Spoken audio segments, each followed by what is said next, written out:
Welcome to another Q1 off before we decide to hop in the garage and start doing the grind for the day. I call it the grind, but I'm fatigued as fuck and playing like absolute dog shit, but whatever. So, funny thing that happened is about 3 weeks ago, I was forced to update my graphics card because I had a driver timeout error. So, I updated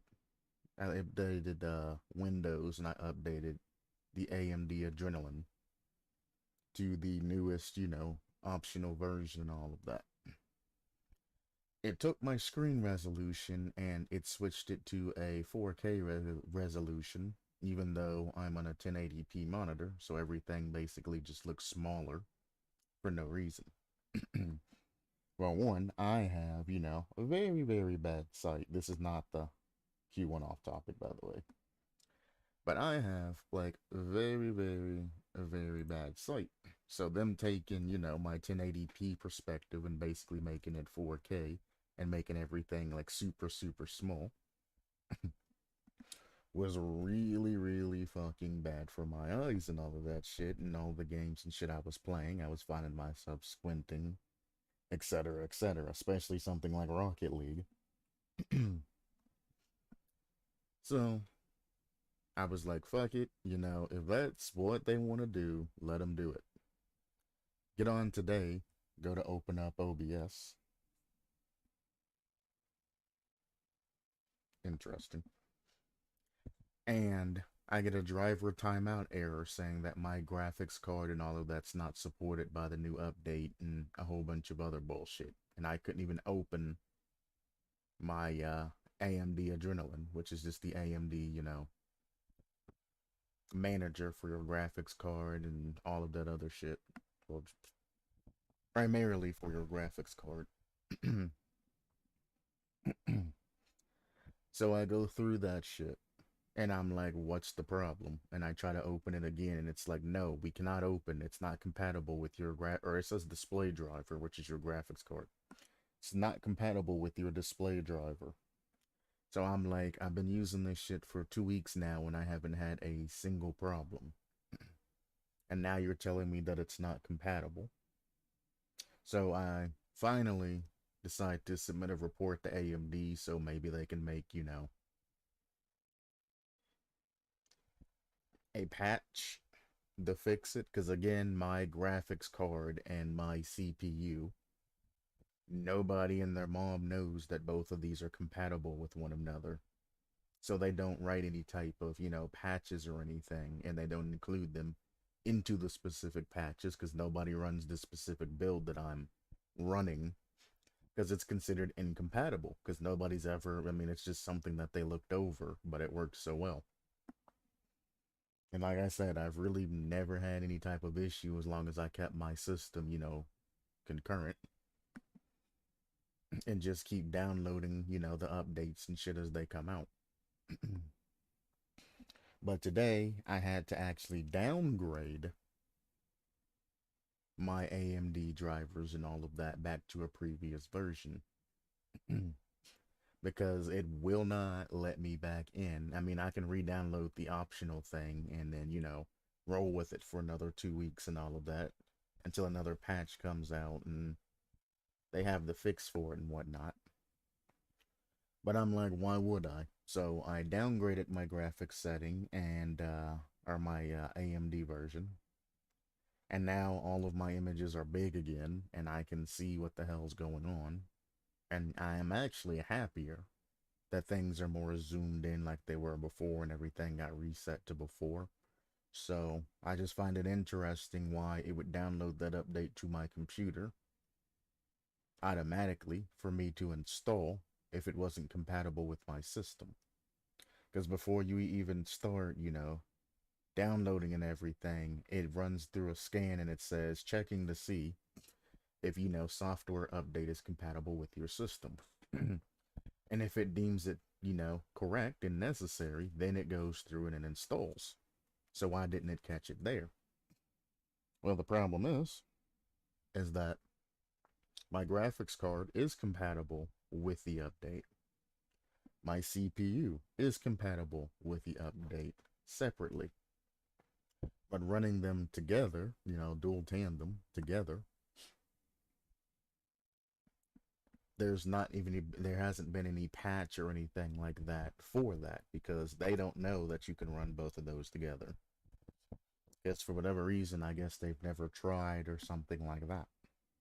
But like I said, I've done my research and I've looked into it to get the most efficiency out of, what I can get. This is the best, excuse me.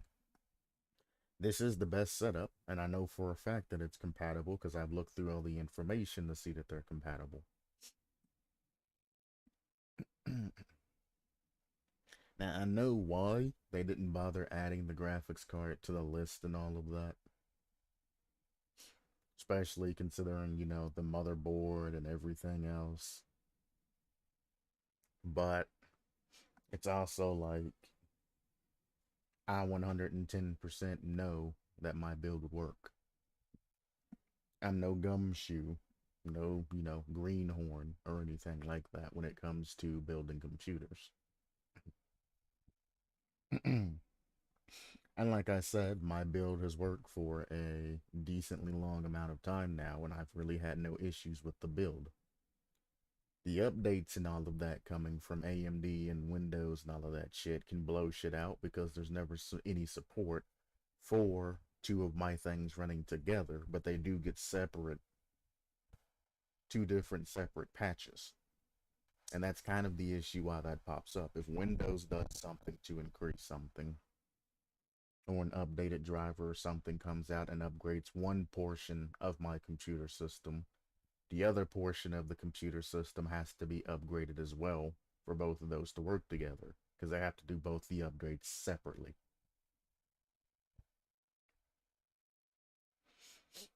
If AMD runs an update, the update has to include both my CPU and my actual GPU, or I can't download that specific update.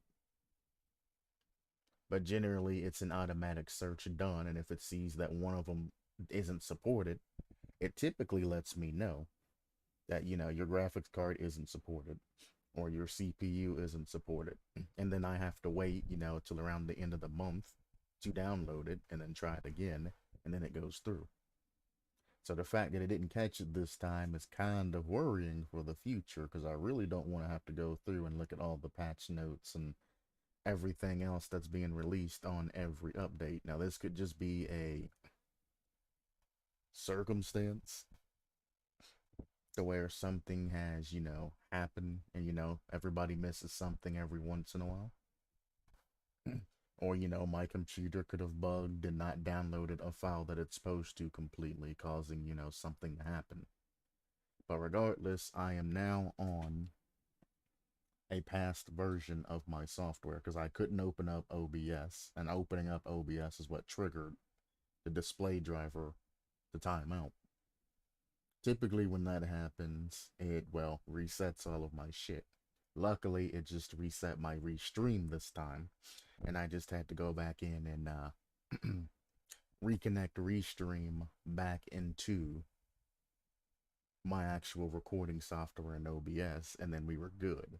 But my sound and everything else, my filters and whatnot, stayed this time, thank God. And all of my scenes stayed this time, thank God, and I don't have to remake anything. But I mean, anyway, that's why I'm like 2.5 hours late today because I had to deal with some computer issues, which happens from time to time. So I'm not too worried about it.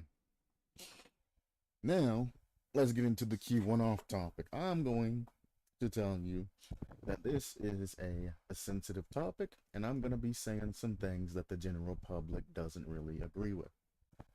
If you had any run ins in the past with this particular sensitive topic, I suggest you leave. If you had solace, if you've had any type of therapy, or if you had any run ins, if you have any if you have any skeletons in your closet about this typical topic, leave. Last thing I want is some dumbass arguing with everything that I'm about ready to say. despite not being educated or anything in psychology, etc., etc. Last thing I need is somebody sitting there arguing with me, everything I say, blowing up my comments, disliking the video, throwing a tantrum, trying to get me reported, and all kinds of other shit. If you're a weak, willy ass bitch, leave the fucking channel. This is your last warning to skip to later on when I'm doing the Rocket League content and all of that. Basically, when you see Rocket League on the screen, skip to that shit. I'm warning you again right now. Shit's about to get real. Shit's about to get, into a sensitive topic. Don't be a weak bitch and start commenting and commenting and commenting and blowing up my chat and saying disrespectful things and that I don't know what I'm talking about and shit like that. Trust me, I've already done prior research, and this is something that I guess what I was going to say would be inappropriate for the subject, but this is something I've done research on. This is something that I lecture people over. This is something that I talk to people privately about. It's part of my job set, brother. I know what I'm talking about here. And I'm going to tell you now, if you are one of the people that agrees with popular opinion, you're naive and you don't have any critical thinking skills. What I say is going to piss you off. It's going to elicit a response. It's going to piss you off. It's going to make you angry because you're going to first think of somebody in an innocent situation, and then you're going to try to leverage that person that's coming from an actual innocent situation where they weren't wrong, and you're going to try to leverage that against me. Oh, so if so-and-so and so-and-so does this, does that mean that they're that? Like, no, every circumstance has its own situation. And this is what people typically do when I talk about this. Well, I know somebody that went through the same thing. Does that mean that they're a scumbag? Does it mean that they're guilty too? No, I don't know that person. I'm not looking at their case. I don't have all of the information, all of that. It's can't be determined. Unless he went through a court of law and then was stated innocent or guilty or whatever, then, that's kind of the end of the legal system there.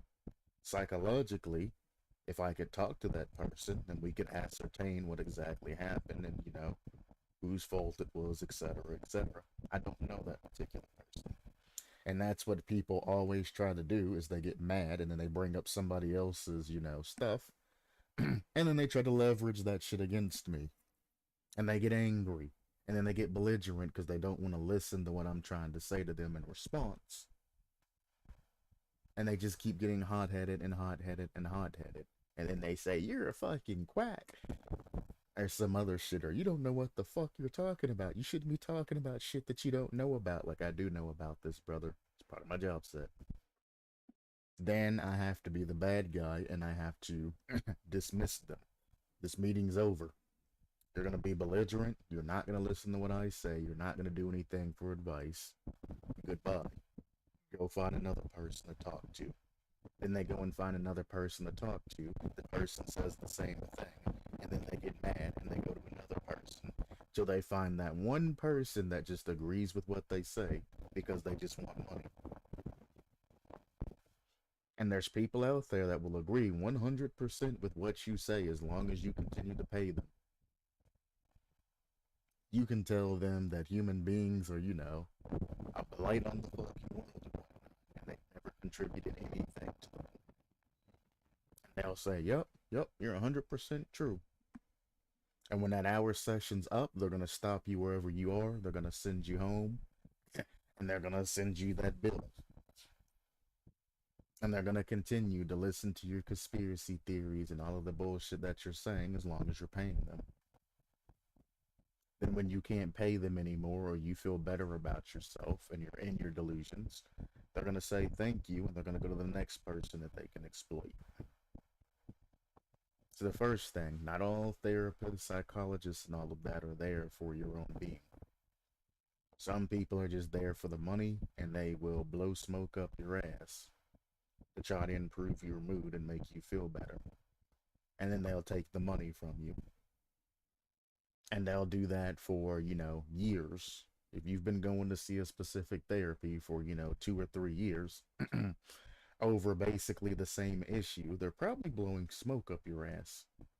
You're not going to ever see any type of resolution to your issue. You're not going to have that closure. They're just going to keep picking at the wound and all of that and trying to make you feel better to make it feels like you made it through another month when they could have squashed that shit a long time ago. Now, some illnesses do take a long time to deal with, but there's most that you can get to a point in your life to where you can become self-sustaining and assist yourself. So again, keep in mind, even if you have a trusting relationship with somebody, which is kind of what this goes into, keep in mind that they might not always be good for you in a particular case. So anyway, let's hop on into this. The scene for today has to deal with sexual abuse in the family, but I'm going to extend this to being just sexual abuse in general. So what happened in this particular case is you have your introverted female, the ones that have no confidence, maybe get bullied in school, they're quiet, they don't talk to people, they've never dated, and they're in their teenage years, and they just have zero confidence, even though they're kind of cute, but they don't think they're kind of cute. And this is her uncle, aka this would be, the person laying it on and the other person who isn't. Now, from this particular case, it started out natural. She was feeling down, she was feeling like shit and all of that, and then the uncle was like, no, no, no, you're not ugly, you're cute, go out, talk to, people and all of that, you're not as ugly as you think you are, etc., etc. He started giving her advice and all of that, trying to, pick her up. And as he was giving her advice and things like that, he was improving her confidence. He was actually acting like, a good friend and things like that. Over time, though, instead of keeping that friendly boundaries, they started getting closer. Notice that I said the word they started getting closer. It's not that he was just overstepping his bounds like this tries to make you believe what happened. No, they were getting closer. She started going over to his house every day, talking to him and babysitting his children and things like that. You know, they were having dinner, going places, having dinner together. They were going places together. She was babysitting for him, basically taking care of his children. And then, he started buying her gifts and they started getting, close with each other.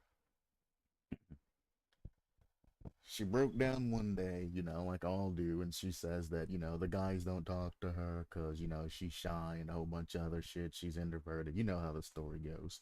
And he just boldly said that, guy, you're not ugly, guys like curvy girls like you and all of that. And he starts pushing the envelope and starts flirting more. She doesn't say anything about it because she just thinks that that shit's normal between two friends to, be acting and all of that. He starts getting, attached to her. She starts, accepting his gifts, going out to dinner, going places, going out for drives, and they start, essentially what one could say flirtatious activities without, the hugging and kissing and all of that, but they've been going out on dates. She might not have, noticed them as dates because, well, it's her uncle and all of that, but, he sees that she's accepting his gifts and things like that. So, one day he decides to push the envelope. And from this, you can get a couple of different things. How, he walks up behind her and hugs her. See, she's smiling, they're having times like that. She claims that she doesn't understand and that she was, gold into thinking that That's normal between friends. That kind of skinship and all of that's normal between friends and all of that. And she turned a blind eye because she thought it was normal between friends. As you can see, they're together, smiling and whatnot, taking, drives and things like that. Then the uncle makes his first move by, touching her leg and doing things like that. Again, she was babysitting the kids and all kinds of other things. They were going out for rides together, you know.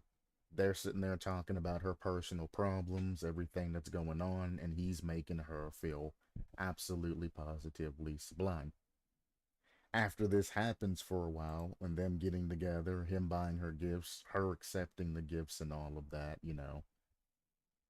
etc., etc., going out for dinner, drinking shit at Smoothie and Starbucks. This is where they have the conversation. And he's saying, like curvy chicks like you and all of that other stuff, are good. Here, when she's standing in front of the mirror, which I think I just missed it, is her saying that he's been giving her more confidence and stuff to talk to people and whatnot, etc., etc. Then they're hanging out at his house and all of that, they're getting touchy feely and all of that. This is where she's saying that she thought that this is a normal thing between two friends getting, this close skinship and things like that. And sometimes it is when it becomes, same sex and things like that. But when it's opposite sex, you got to kind of realize that, hey, like there, she's jumping into his lap and all of that other shit, and then he's touching her inappropriately. She says that it's weird, but she just kind of accepted it. That's flag number one. You've been going over to this motherfucker's house and all of that, escaping over to his place, spending a lot of time with him, going out, talking to your problems about him, or to them, and things like that. And he's actually listening to you and giving you solid advice and proving your confidence. You're spending a lot of time together. There's a lot of skinship and things like this that are going around. This is the most replayed part. Bunch of fucking perverts. Things like that. When she starts noticing that, hey, he's touching me places that I don't want to be touched, this is where a line must be drawn. You can't be afraid to stand up and say, please don't touch me then. You're friends. You've been talking to each other. You've been communicating. You've been getting closer. Even if it means that that person tells you to never talk to them again because they get offended because you're rebuking them, you need to draw a line on where your relationship is. He's trying to take it to the next level. And he's getting flirty and touchy with you, and you say nothing about it and you just accept it. People naturally assume that that's okay. Unless you react weirdly and you're like, no, no, no, no, no, no, no, no, no. Or tell them no, they're going to assume that it's okay. That's kind of what the flirting game is. Those of you that played the flirting game, you know that one person's generally nervous, or both of you's nervous, and you both just kind of go, when you do the little stretch and put the arm around her, the old cliche. You go to the movies, maybe hold hands with them and something like that. If they do not rebuke you, then most people assume that it's okay. There are some people that ask, can I hold your hand, to get, a direct confirmation and all of that. But most people don't. They just try something, and if it works, yeah, cool, we're to the next level of our relationship. And if it don't work, then you get rebuked, and it's kind of awkward for a little bit. Maybe you go home for the day and whatnot, but then you can start over and continue and try to do something else, because now the relationship, that they're probably not interested. Here, she just accepts it. Every time he does it, she just accepts it. She's thinking to herself that it's weird and that she doesn't like it or anything like that, but she never opens her mouth and openly says that shit. So then he gets weirder and weirder and weirder, and again starts touching her even more.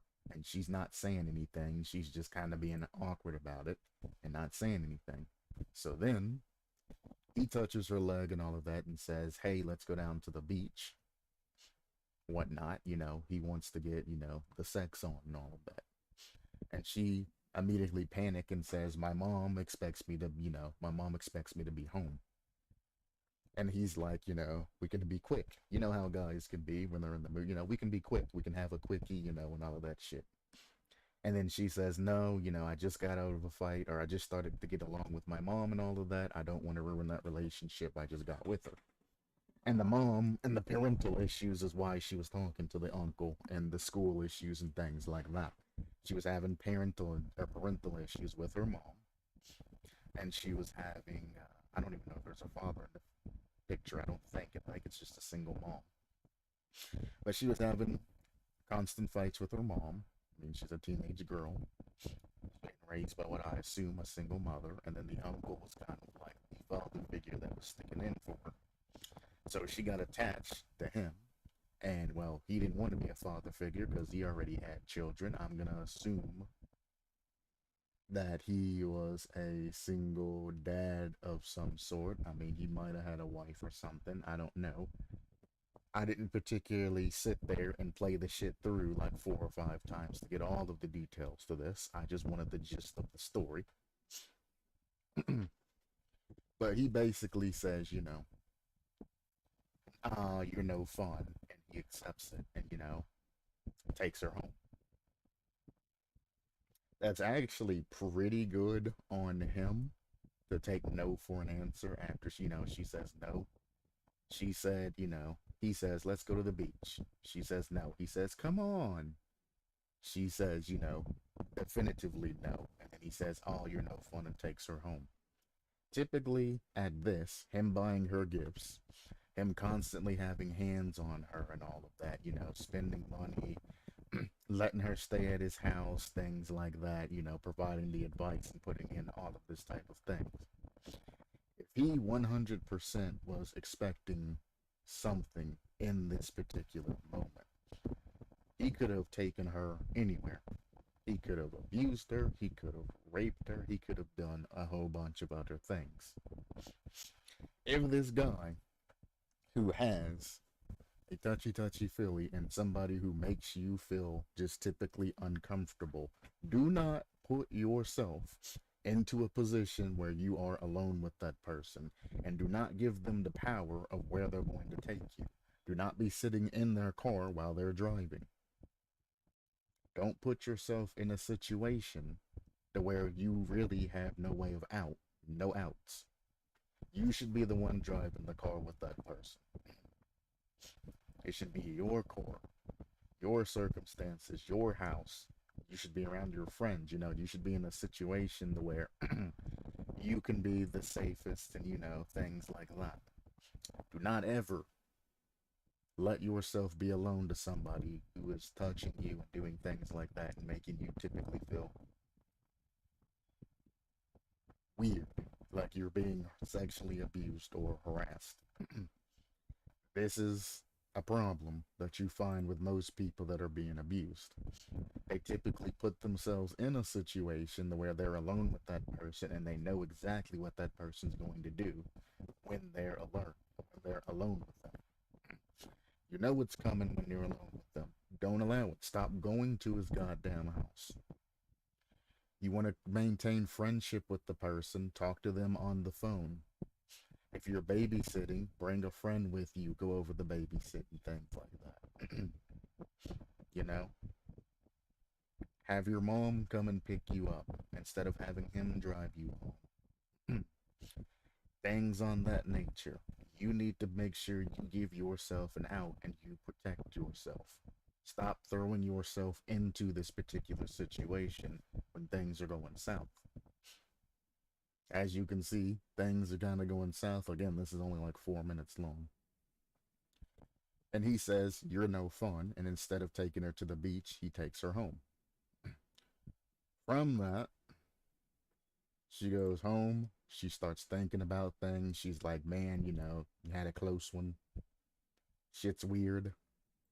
She starts looking at the gifts and shit that she thought, and she finally starts evaluating her life. Because she just had a brush in with something that could be serious. She could have lost her virginity. She could have gotten raped. She could have gotten killed if he really is a psychopath and really meant harm to her. He could have threatened her. He could have done whatever he wanted with her at this moment.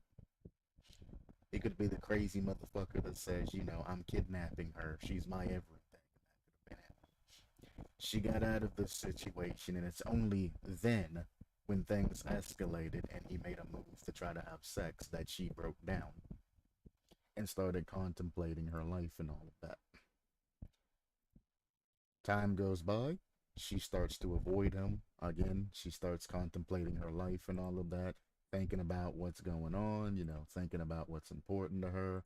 And then she eventually goes and she tells her mom everything what's been going on. And then obviously, to avoid any type of arguments and all of that, they cut to scene. And then she starts talking about, the sexual abuse and things that are going on. Uncle showed me affection. Her uncle showed her affection, things like that. I mean, you can watch it. It's the name of the video right there. And she talks about how everything's going up and how to go through particular abuse and things like that. Keep in mind that this is a scene from a cartoon and all of this. None of this is particularly true and not really realistic. In some cases, this is just kind of be like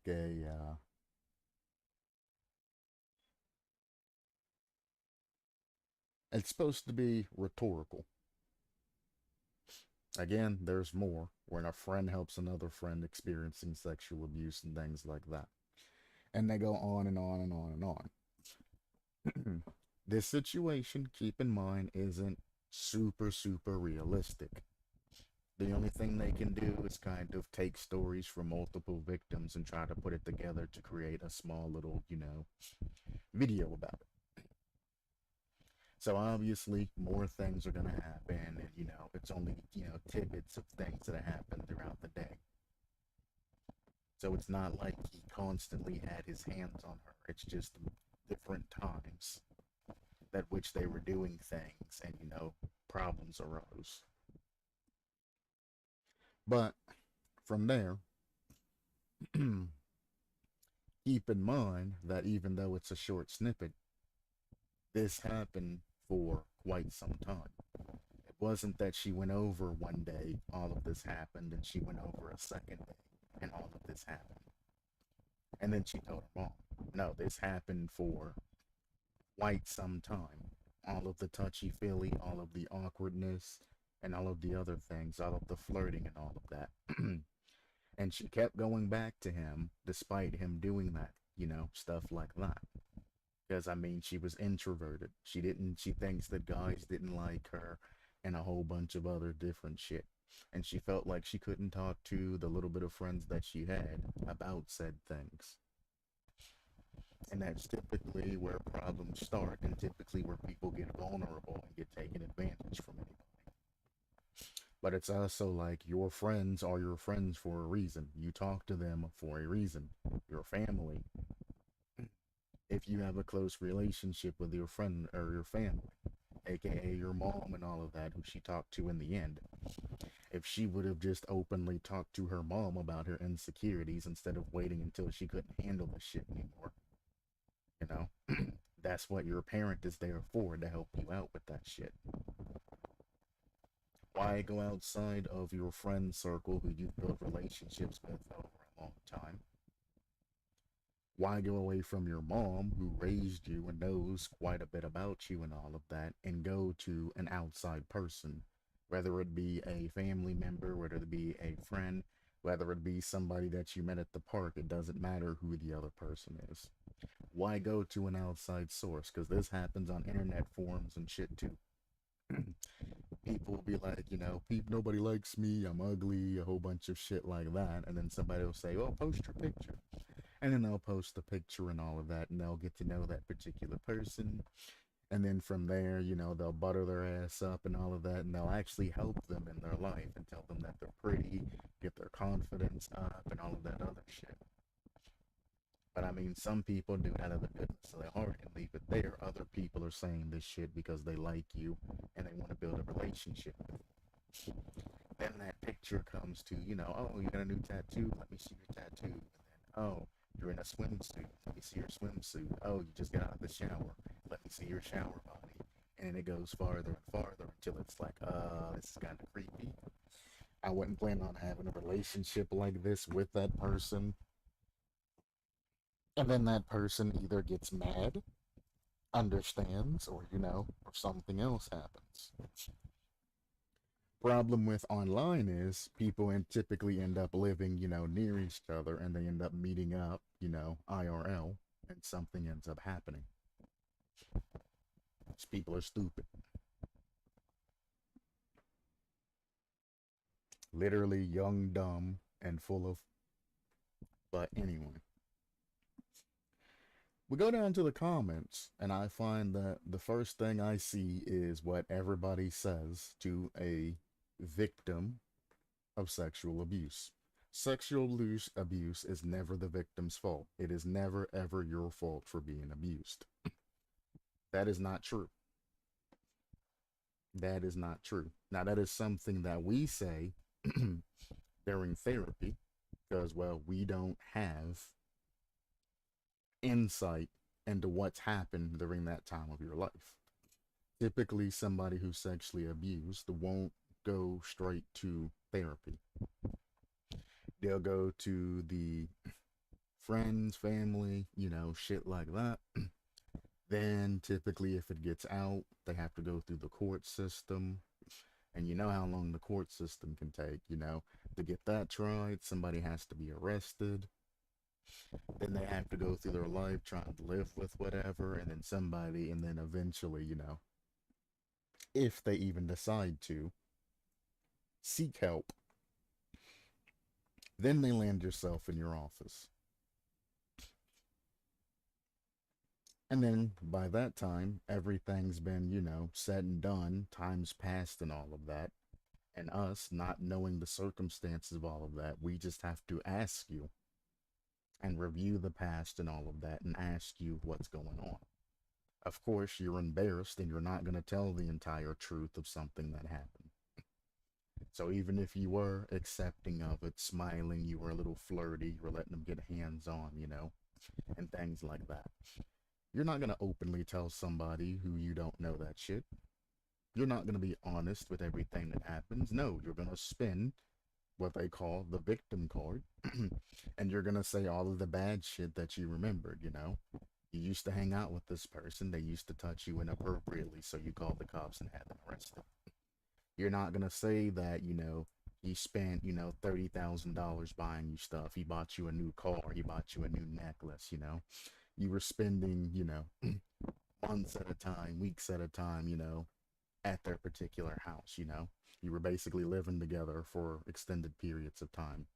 You're not going to say that it started out with both of you basically never seeing each other to you spending a lot of time at their house, getting kind of touchy-feely with them and all of that.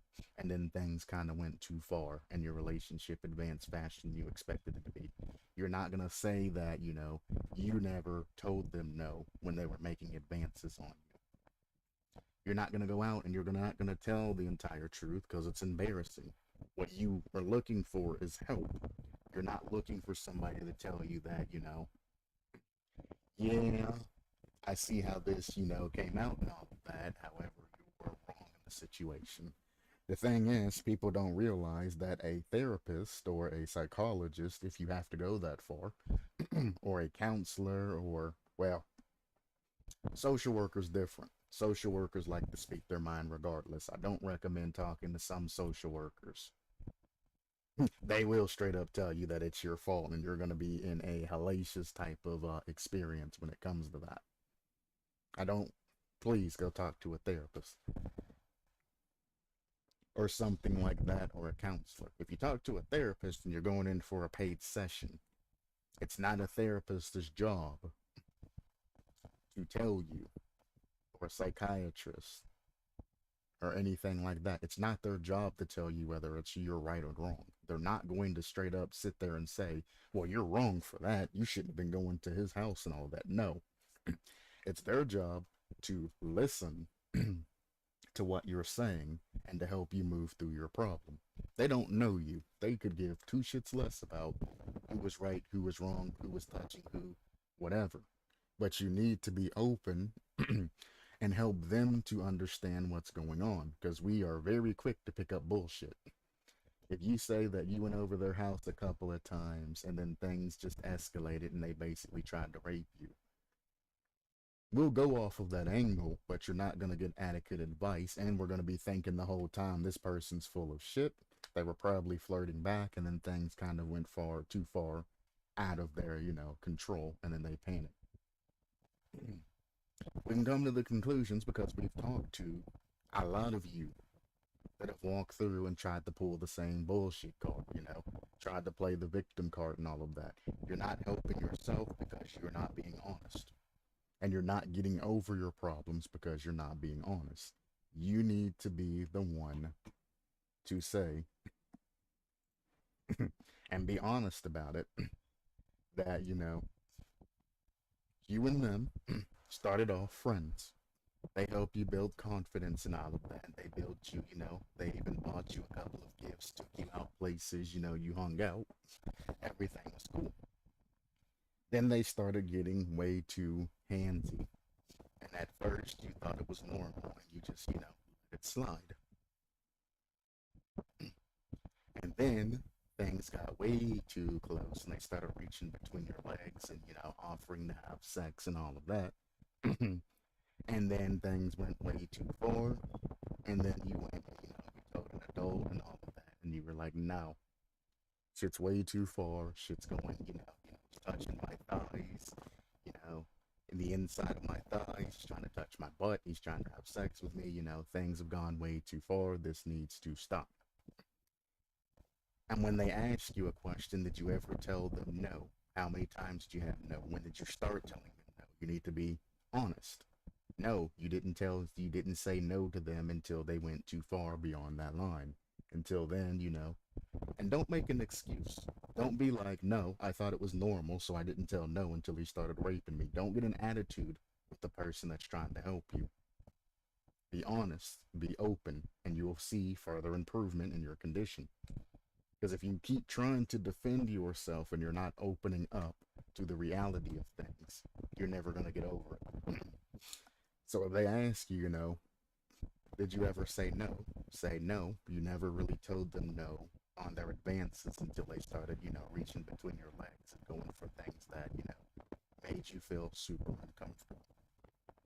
From there, you can have a detailed discussion on, what's going on, the red flags leading up to that, things like that. In the future, they can praise you for saying it's a good thing that you went home and talked to your mom about it and, let them know what was going on instead of just living with that for a long amount of time. And she did, but, instead of living with that for years and years and years and, and just avoiding your uncle's house. Because eventually your mom's going to be like, your uncle's calling for you, Aren't you going to talk to him? Why aren't you talking to your uncle? She's going to get suspicious. You spending so much time over there, and now you're not.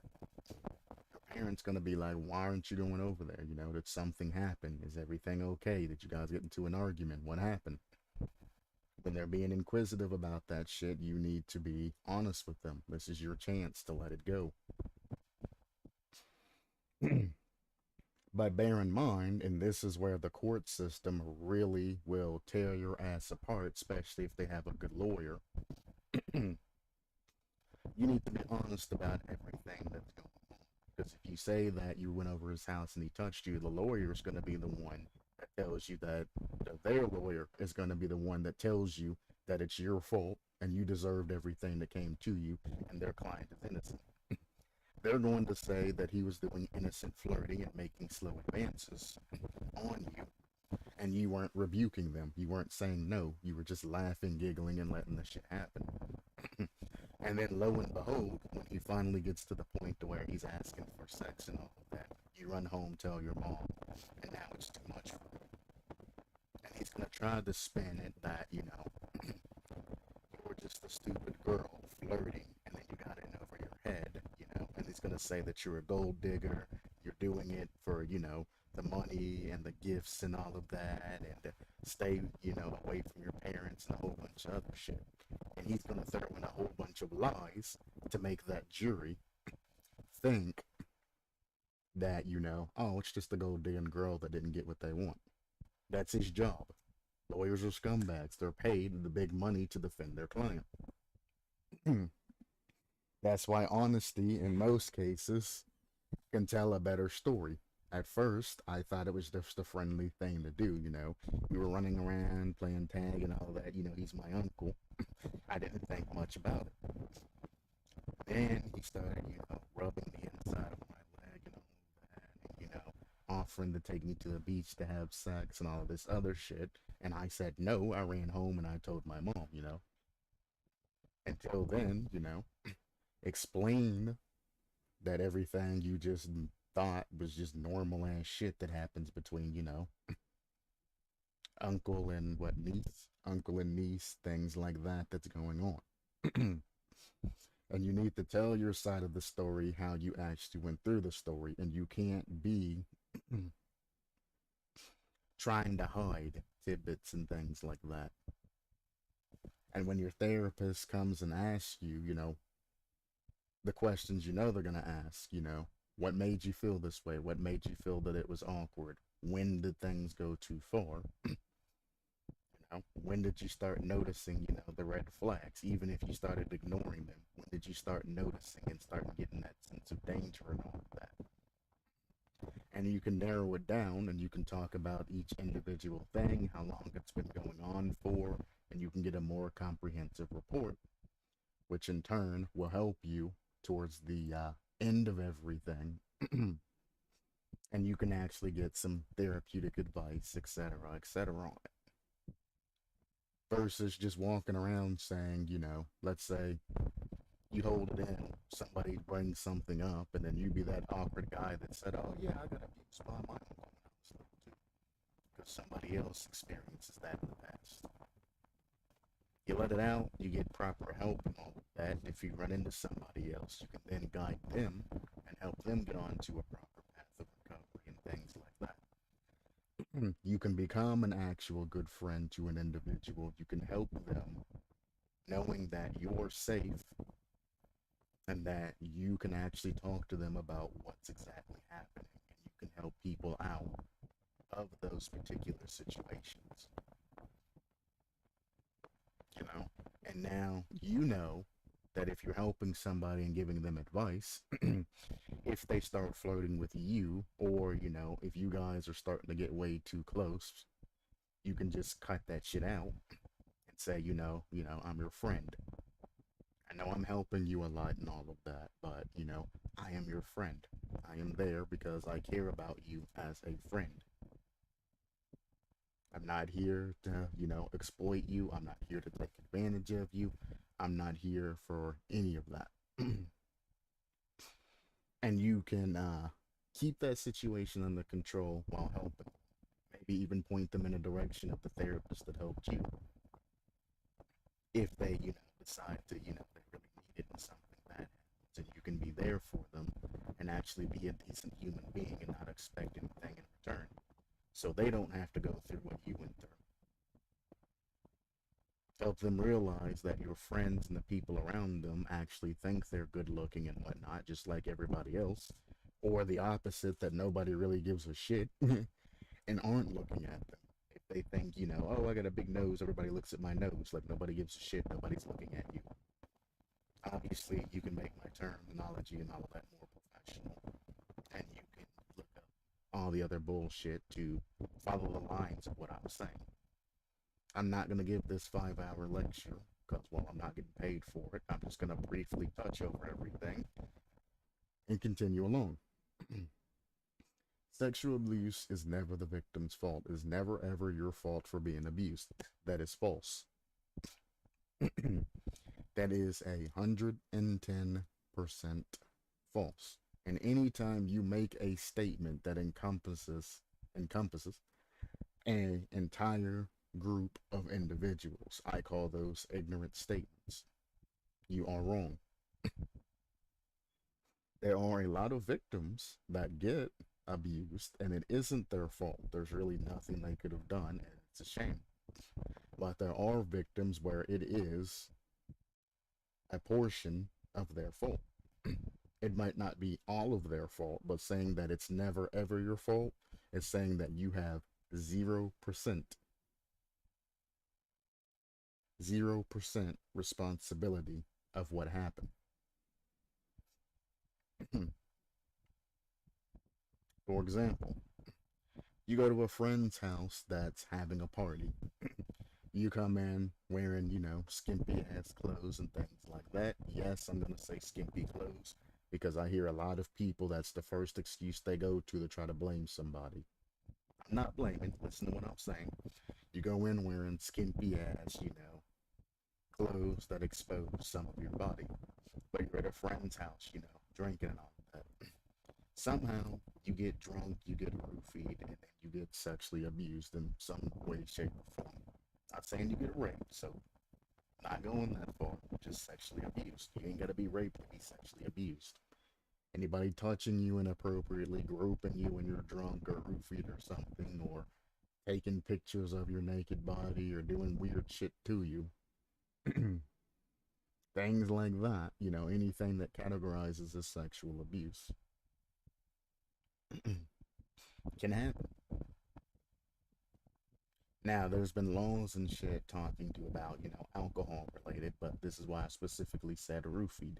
Somebody's going out of their way to drug you.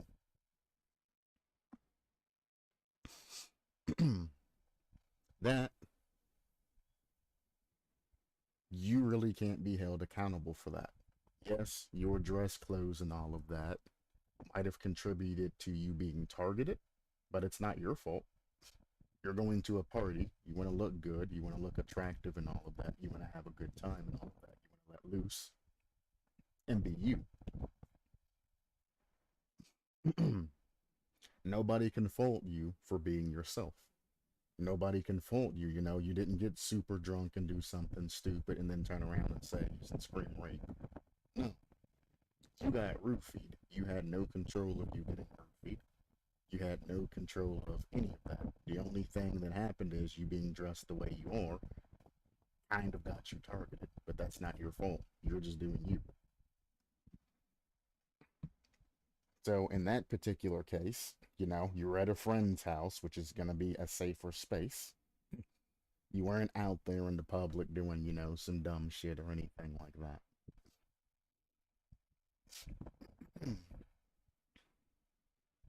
So that's not your fault that you got sexually abused, and the person that abused you is going to be the one at fault. 100%, 100% at fault. It is that other person. Again, people like to say, well, she was dressed skimpy. She wanted it. She was out on the dance floor shaking her ass and all of that and shit and showing her panties off to everybody and whatnot. But yeah, she was trying to be sexy. She was trying to have a good time. She was kind of trying to unwind. But what does her being sexy have to do with you sexually abusing her? Nothing. Now, her bringing attention to herself by her actions and things like that. Even, let's say she even got flirty with the guy that sexually abused her. Her bringing attention to herself from that person is what got her targeted. But it's not her fault that the sexual abuse occurred. She's just having a good time, and you took that good time basically away from her. Or he was having a good time, and she took that time away from him because the same shit happens to guys. A guy will go on a dance floor, take off his shirt or something at a friend's party, and have a fun time, and a female get interested in Rufy the guy. And the same shit happens. For the context of this, because it's a female in this particular video, I'm going to go and use the female. So substitute the word female and her and all of that for they, meaning male, female, transsexual, all of the LGBTQ, all of that, anybody. So substitute female or girl or her for anybody. Because I I know somebody's gonna say it happens to guys too. Yeah, but we're talking about sexual abuse, and more importantly, the female is the model. If it was a male video, then I would be saying him. But it's a female video. It's the first video that was in my For You for whatever reason. So I'm doing a cute one off on it. Thanks for the content, YouTube, I guess. Now, let's spin the same thing and let's add in some red flags. You're dressed skimpily as fuck. You walk into a club by yourself without anybody else with you. You were on the dance floor, shaking your ass, acting all sexy and all that shit. You're drinking a large amount of fucking alcohol. You get drunk. You're sitting on somebody's lap and all of that. You're rubbing their body. You're kissing them and doing all kinds of other shit. You've been flirting with them all night. Things are getting, hot and heavy and all of that. And then you pass out. During all of that, you wake up, you figure out that you've been sexually abused. But I mean, you've been so drunk, so you don't know if you were conscious and engaging in the sexual abusing and all of that and coercing them, or you could have just been completely stone cold fucking knocked the fuck out and they could have been taking advantage of you. You're trying to tell me that the entire night that you were holding hands, kissing, touching them as they were touching you, and all of you were doing all that other shit, and then you blacked out. It's now not that victim's fault. Any 0% that they got sexually abused. You were letting them grope you. You were letting them touch you inappropriately. You were dirty dancing on the dance floor. You were kissing. Then you guys probably went to a couch or something and were talking and shit, doing your thing. And then you passed out. Or you blacked out and you don't remember the things that you were doing. You don't know. Alcohol was involved. Nobody spiked your drink. Nobody made you drink that alcohol. Nobody made you dress up the way you dressed up and, get on somebody and start doing the things that you're doing. This is where people give you the red flag and the accusations and things like that. It'd be different if you went, got drunk, passed out, and then somebody sexually abused you. But, you were an advocate to that, letting them know that you were attracted to them. How were they to know that you blacked out or anything like that, especially if they were drinking too? And there's a fine line between, both of you probably blacked the fuck out, had sex, or one of you sexually abused the other one, and then you woke up and you were like, whoa. Things went too far. Now you're panicking and things like that. Nobody with the right mind can say that the victim is never, ever at fault because of that. Because throughout the whole night, they were basically advocating that shit. You mean to tell me I'm supposed to look at this and say, nope, it's not their fault at all. Nope, not her fault. None. Zero. Hello, Squish Striker. Zero. They hold no responsibility. Nothing at all. And that's bullshit. It's absolutely positively bullshit. And what generally happens is, whoever it is that advocated that shit's going to call the cops saying that they got raped if it happened or something like that. And the other person's going to go to jail for a long time. Being like, what the fuck happened?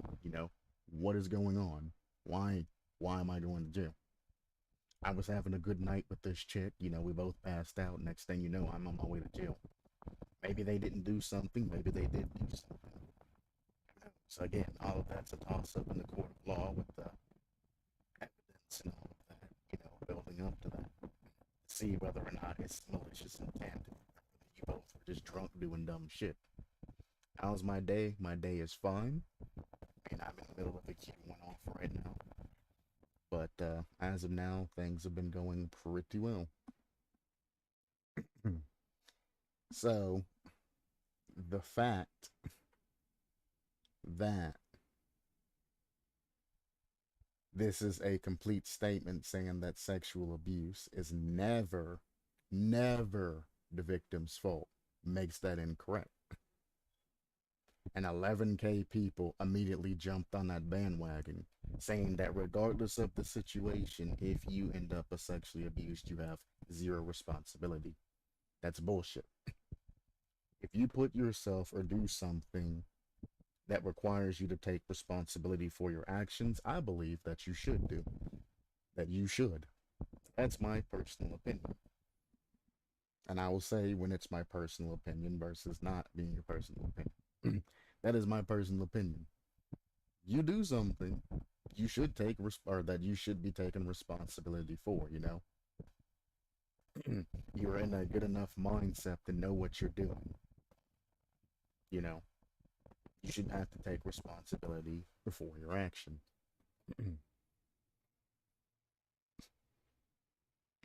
But it's also like there are some circumstances where, you know, some people do try to get the other person drunk out of their fucking mind and then sexually abuse them.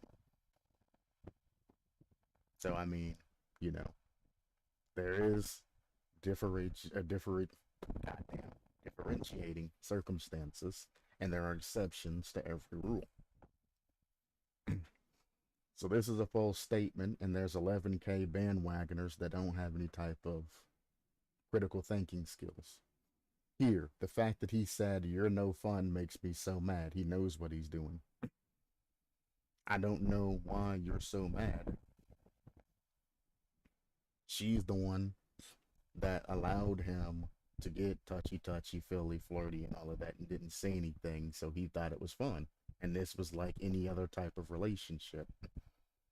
Yeah, it's kind of fucked up that it's, you know, niece and uncle and all of that. And I'm going to assume that she was underage, which is what makes this, you know, kind of.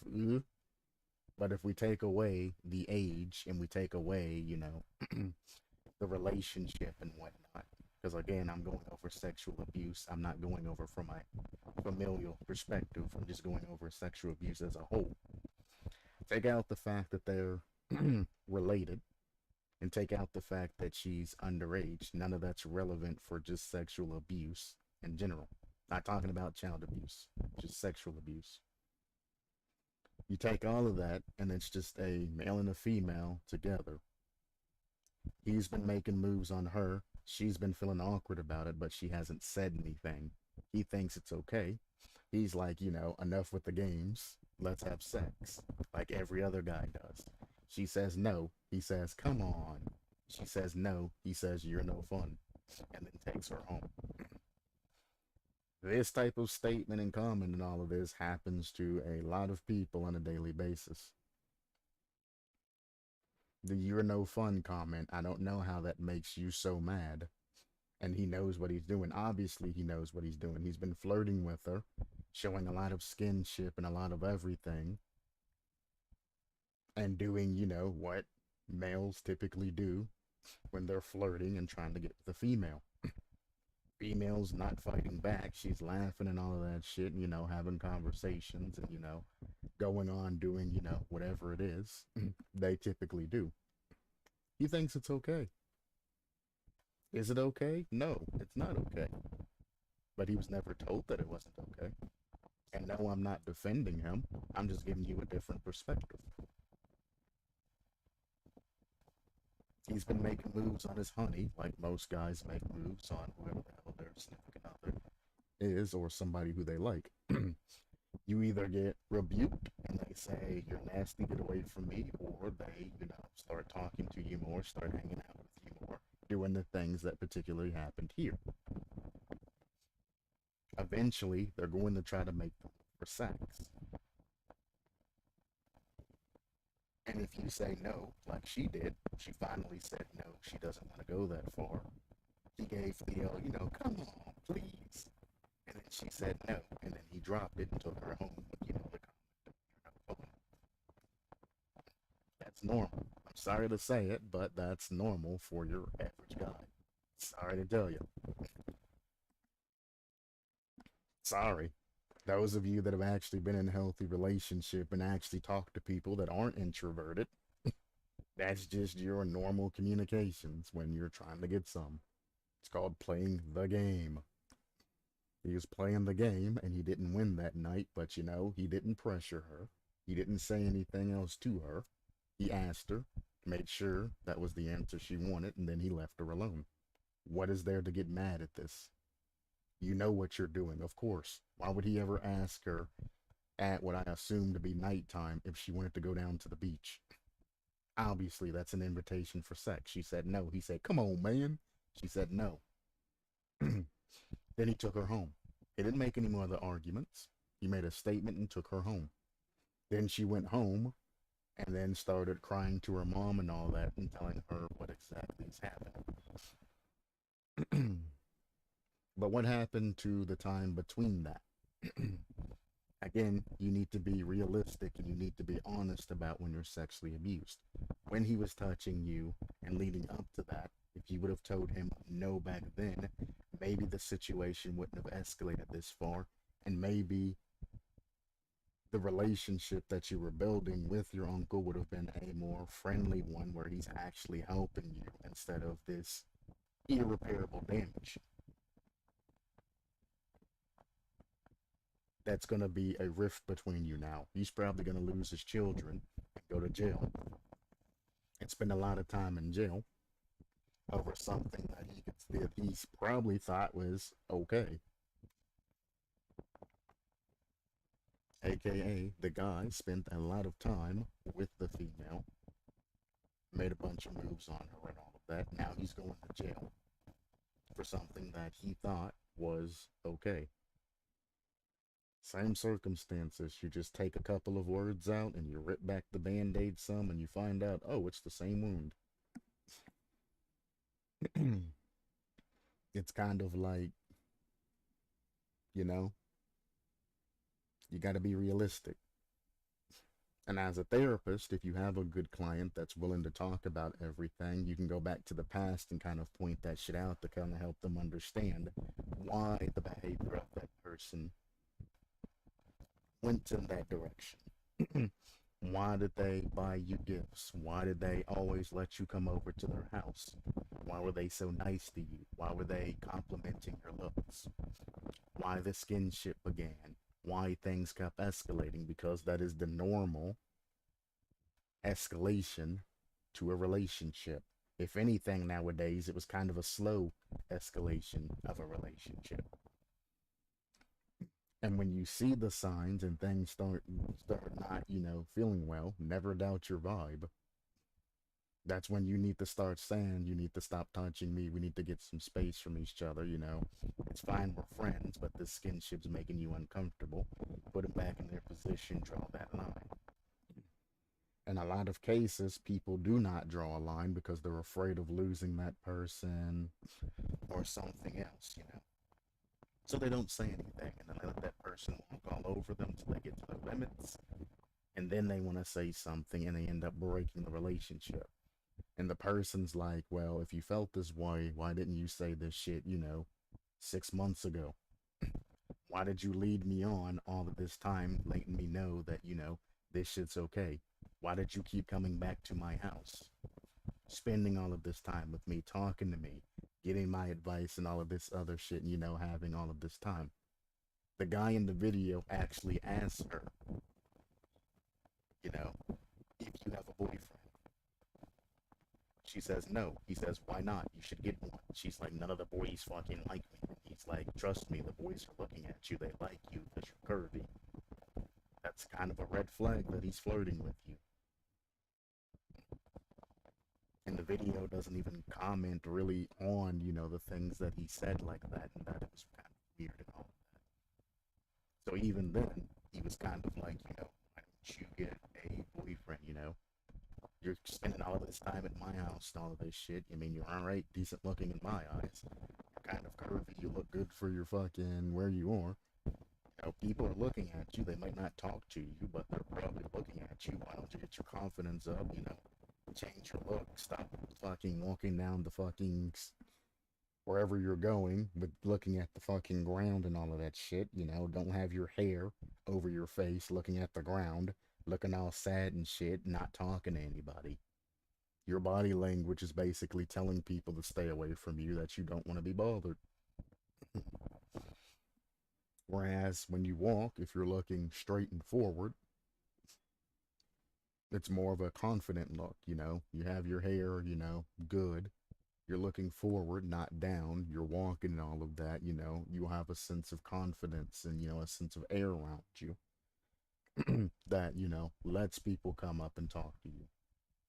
Versus the unconfident, low self esteem, looking at the ground, hair in front of the face type shit, you know. You're huddling your shit close to you, you're wearing baggy clothes, you know. You're feeling like shit and you think nobody likes you. So nobody can fucking see you to like you or not. You're not giving anybody the option to. And the occasional person that you probably tried to reach out to, you reached out to at your worst. Didn't even put in any effort, you know, didn't try to, you know, cut your hair, didn't try to look better, didn't try to fix your body language to seem opening. You look like a creepy ass fucking ghost walking up to somebody and talking to them, and they're fucking shocked that you would ever approach somebody looking like that. You say that you want to talk, but your body language says that you really don't want to, and that there's other landing, you know, circumstances like somebody's forcing you to. Nobody's going to engage you if you feel like you're forcing yourself to do something. They will cautiously handle you and then try to get out of the situation as quick as possible. If you don't let people see your good qualities and whatnot, then, you know, nobody's going to take note of you. Unless it's like a physical quality. I mean, somebody will be like, man, she's got a nice ass and a nice body, but, you know, the way she acts and her personality, it's just yikes, you know?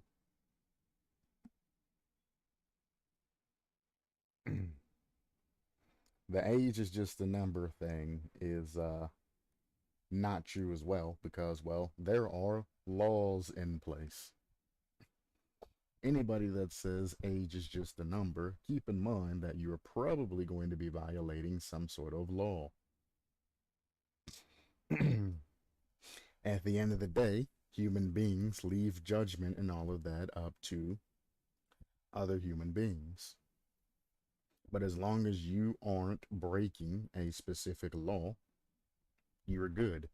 And that is how society goes upon. After they are 18, or in some cases 21, they're free to date whoever the hell they want. Most places it's 18, some places it's 16, and even more places it's at 13.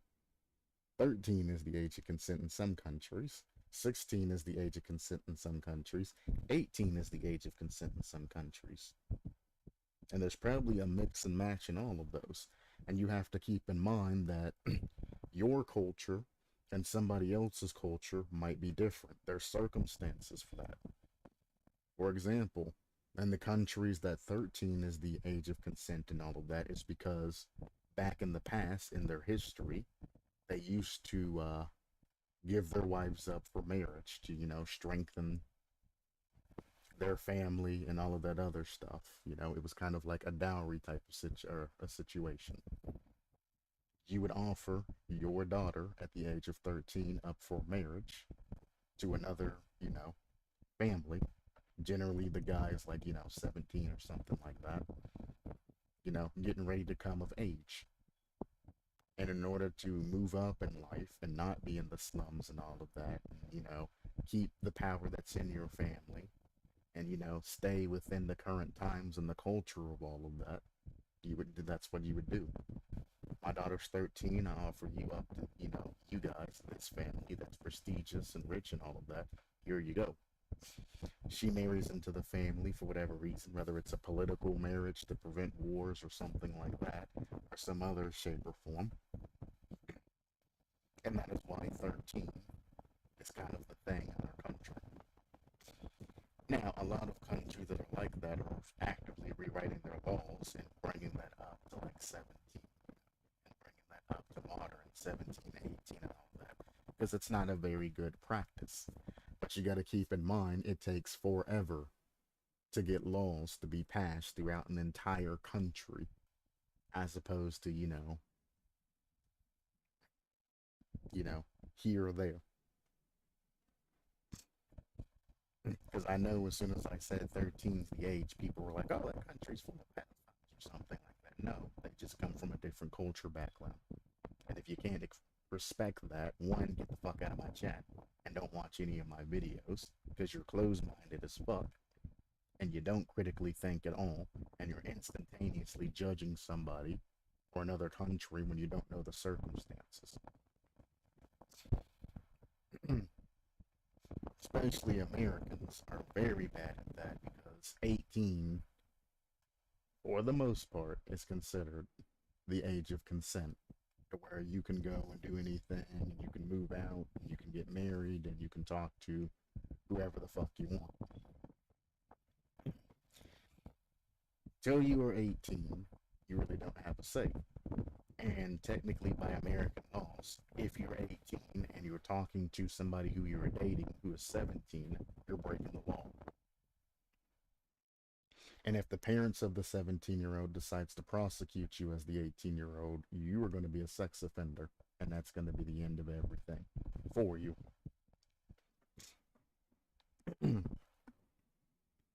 So age is just the number? No. All of that's determined by a set of laws that we have. Now, there are some things that are odd, like an 18-year-old dating like a 65-year-old or something like that. May be considered weird or odd or against the norm. But I mean, legally, it can happen. I'm not going to give my personal opinion on anything that has to deal with all of that because, again, I'm not here to give my personal opinion on people's decisions. As long as you are not breaking the law, there's nothing I can really say. If I'm in therapist mode, that's going to have to be my opinion. As long as you are not breaking a law and you are doing something that is legal, me as a therapist or a counselor or, social worker or, whatever I am, have no right to interfere with your decisions. Now, if you come and ask me about the problems with, somebody young dating somebody that's older, even an 18 and 25-year-old or something like that, I can tell you about the maturity issues and things like that in between them and where you are in life. Whereas you being, in the adolescent phase, you're going to be wanting to go, move, and do things. And they're in like the, 20s or older, and they've either already done it or in the process of going and doing things that you can't go to because they're 21 plus.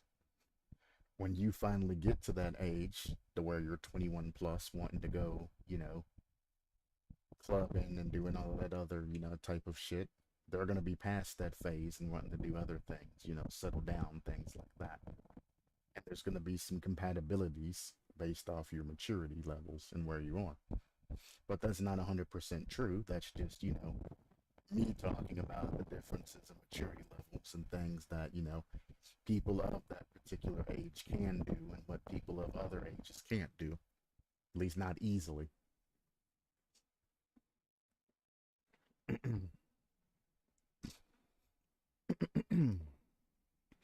So it's also like, if you have an aspiration of going to college and all of that in a specific state, you might have to break up with that individual if you're wanting to, improve your future.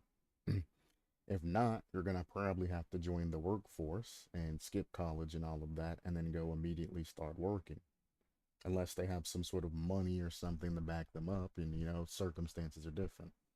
But there's always exceptions to every rule and every statement. So, I mean, things are up. But at the end of the day, what I would say is one, age is not just a number because there are laws in effect that basically disproves you. However, if you're not breaking any type of law, you can do whatever the fuck you want to do. And I'm not obligated to try and stop you. I'm not.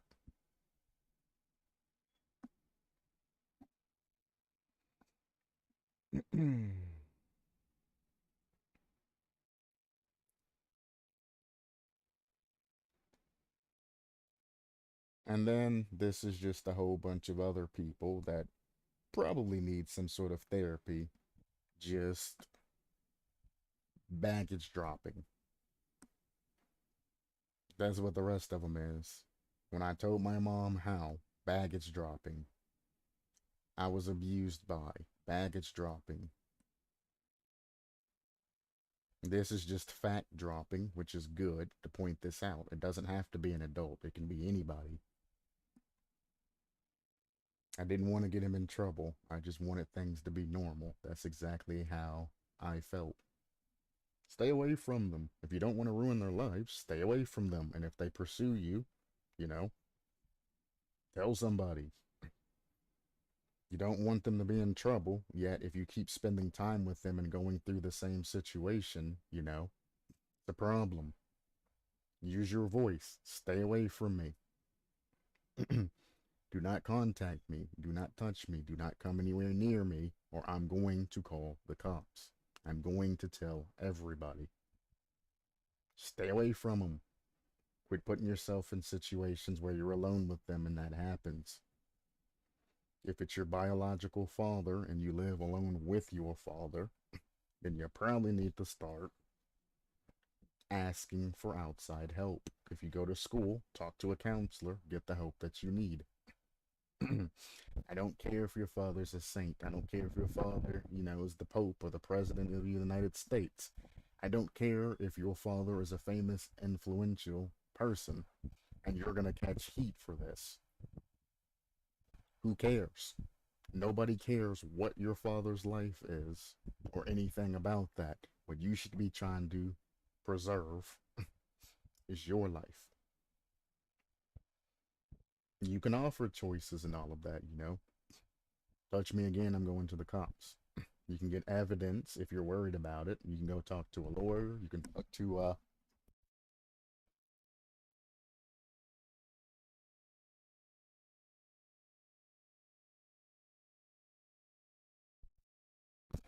you can talk to a lawyer. You can talk to a cop. You can talk to a social worker. You can talk to somebody from Child Protective Services, CPS. You can go and do a whole bunch of other things to get around this particular problem. Now, again, there are exceptions to all of that. If you're a young child and all of that, and you just don't know what you can do to get any particular help, and you didn't know that you could talk to somebody about it because children are kind of ignorant when it comes to things like that, you know, there are exceptions to where you just can't reach out for help. You just don't know. That person is the one raising you, for example. They can keep you just uneducated about what you can do. But the thing about it, hell, they can even make you see or feel that it's normal. I can't tell you how many weird things that I've seen families do, and the children actually think that it's just completely fucking normal to do that shit. Like, I've been at places where, I've been over a friend's house and all of that, and the daughter and dad just be straight up, just flirting. It's not like playful, wrestling and shit like that. No, it's like they look like they're in a relationship. They're running around and shit. He's slapping her ass and picking her up and putting her in her lap and shit. And, they're kissing like passionately and shit on her way to fucking, bed and all of that. And I'm like, what the fuck? Yes, true story. I'd be like, what the fuck? That shit's not normal. You need to stop doing that shit with your father. And it's like, no. She's like, no, it's normal. That's just how we act. And I'm like, no, that's not normal. Do you have any friends that have fathers? You need to talk to them. You need to go and talk to a counselor or something and say exactly, what's happening before this shit escalates. It's like, I'm not going to say anything because in the past I was, the type of I don't give a shit. You know, you two do you too. But I did give the advice, as I commonly do to a lot of friends, that this isn't correct. This isn't right. Lo and behold, in the future, something happened between them. And, yeah. Now she has to live with that for the rest of her life. Where she thought they were just having a daughter-father relationship, he was very effectively grooming her. Long story short, he was grooming her to do exactly what he wanted, and she never questioned it until shit went too far and things went farther than what she could handle.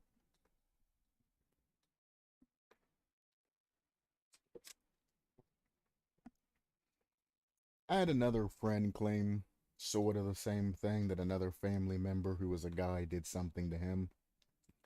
I don't believe him. I think he's full of shit because none of his story adds up. So I'm not going to go any further details about that. But yeah, I've had a friend that say that another male in his family used to make him do all kinds of other things. But I'm not going to go over that. I don't believe that story. I think it was just a spur of the moment thing and he was just trying to get some attention. So I ain't going to go any farther than that. But the female one I specifically seen happen.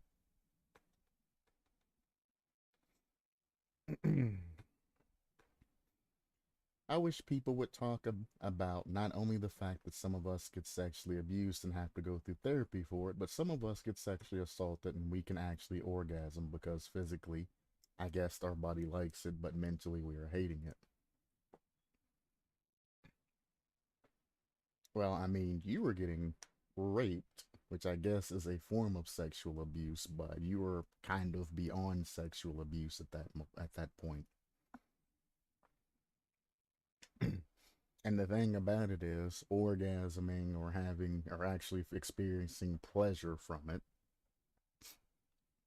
doesn't necessarily make it right. You know what I'm saying?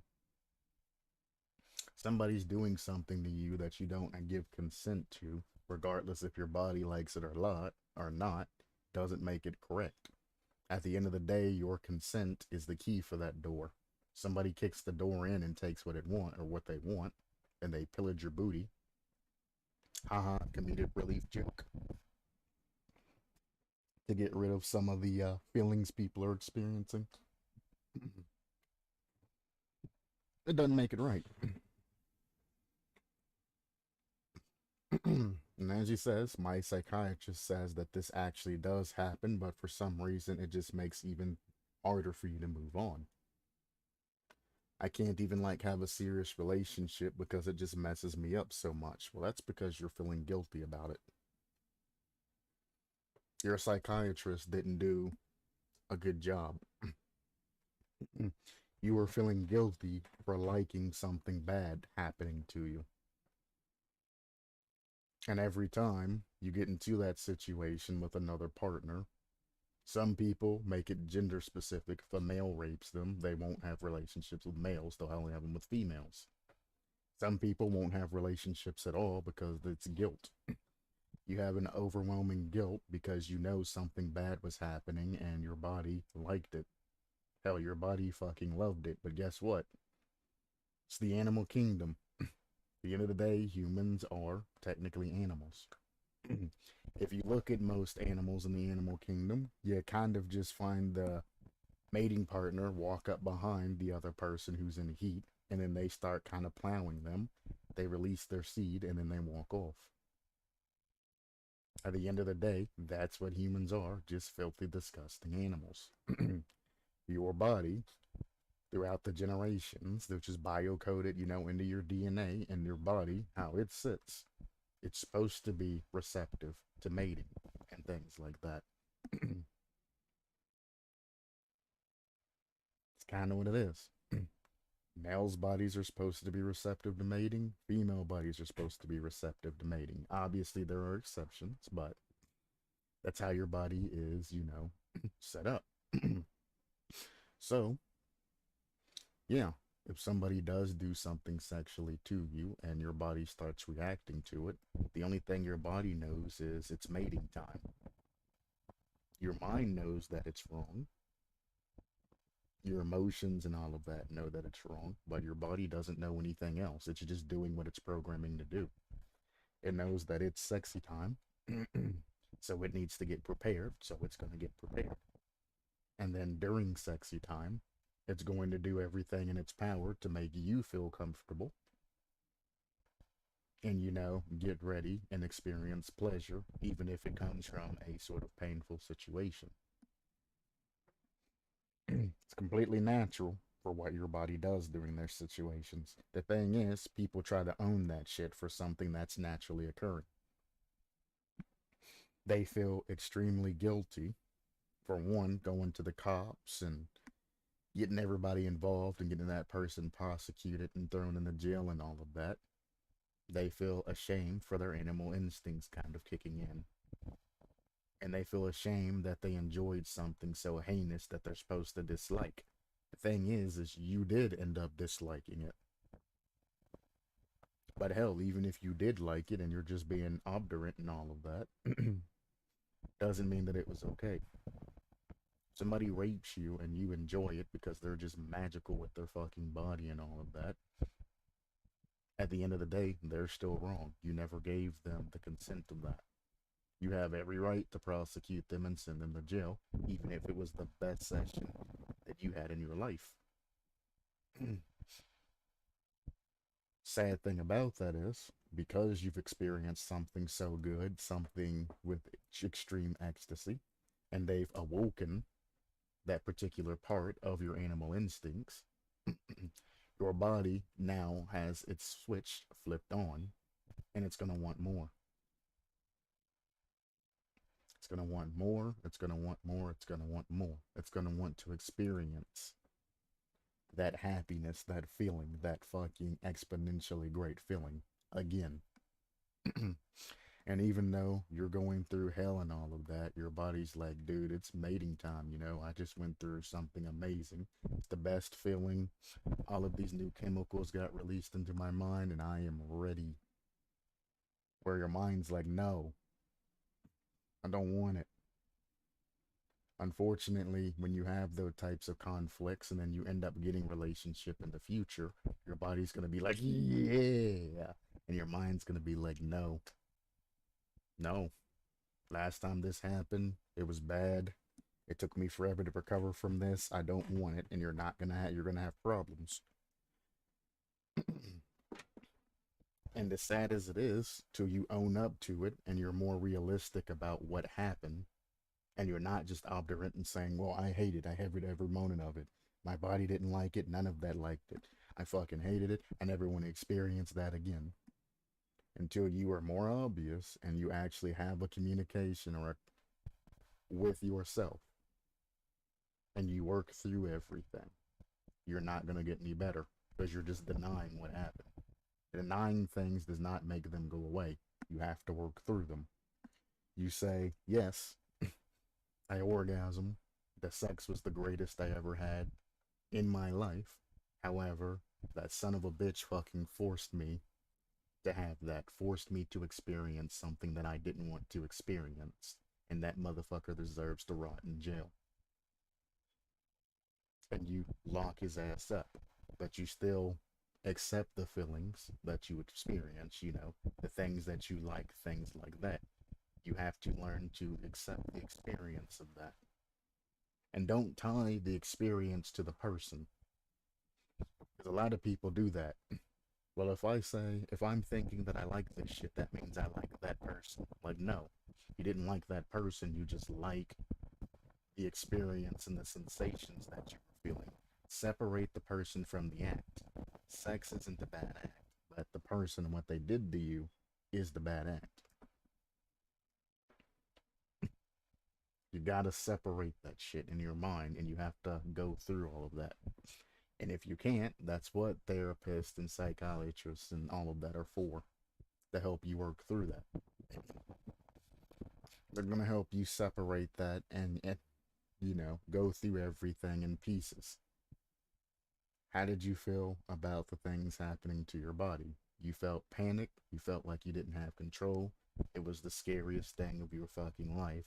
Somebody having control of your body and you not being able to do anything. However, the things that were happening felt great. You fucking loved that shit. You orgasmed. But at the same time, you have this feeling of guilt because you enjoyed something so heinous, happening. From there, you can work through that and keep separating things to where you're okay. You're not going to be, fully healed and all of that, but you'll be okay, able to move on. This isn't going to hang over your head forever. And as you work through and dig through and untangle the webs and all of that to make yourself a path, you'll understand that, you shouldn't be ashamed for feeling pleasure during the course of having sex. It's not a shameful thing to feel. You did have the fear and you did have the anxiety and all of that and the loss of control and you were terrified and you hated the experience and all of that. Those feelings were present too. Don't just focus on one thing and tie it all together. The son of a bitch that did the thing to you deserves to rot. You put all of that hate, that anxiety, all of that shit, you put that on him. That's what he made you experience. He made you experience hate. He made you experience anxiety. He made you experience the fear. He's the one that made you experience all of those negative emotions.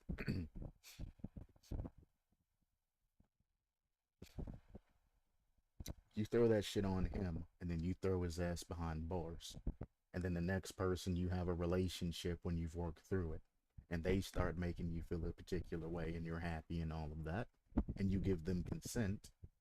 Then you throw all of those feelings and all of that, the happiness, the orgasm, the love, the sensualness, and all of that. You throw those feelings on that person. And then you differentiate between, giving consent and feeling good about something and not giving consent and being forced to feel good about something. And you make those different distinctions. A lot of people can't do that based off sheer willpower. They need support from people around them. And this is why I always say if somebody's going through something, don't be that ignorant asshole that just sitting there trying to, everything will be all right. It'll all be fine in the future type of shit. Yeah, those are temporary words to comfort somebody who's, broken down. But afterwards, you need to point them into, the direction of a professional. Friends you are giving advice to, you are not a professional. And your advice that you give them is basically advice either out of your actual experience or it's just some dog shit advice that you're coming up at the top of your head. Don't give them advice if they're asking for advice over something important. You tell them to go see a therapist or a psychiatrist. You point them in the right direction of the help that they can get. That's called being a true friend. Not offering them some temporary bullshit out of your life experience advice. Because it's probably dog shit, and it's probably not going to help them out in the long run. And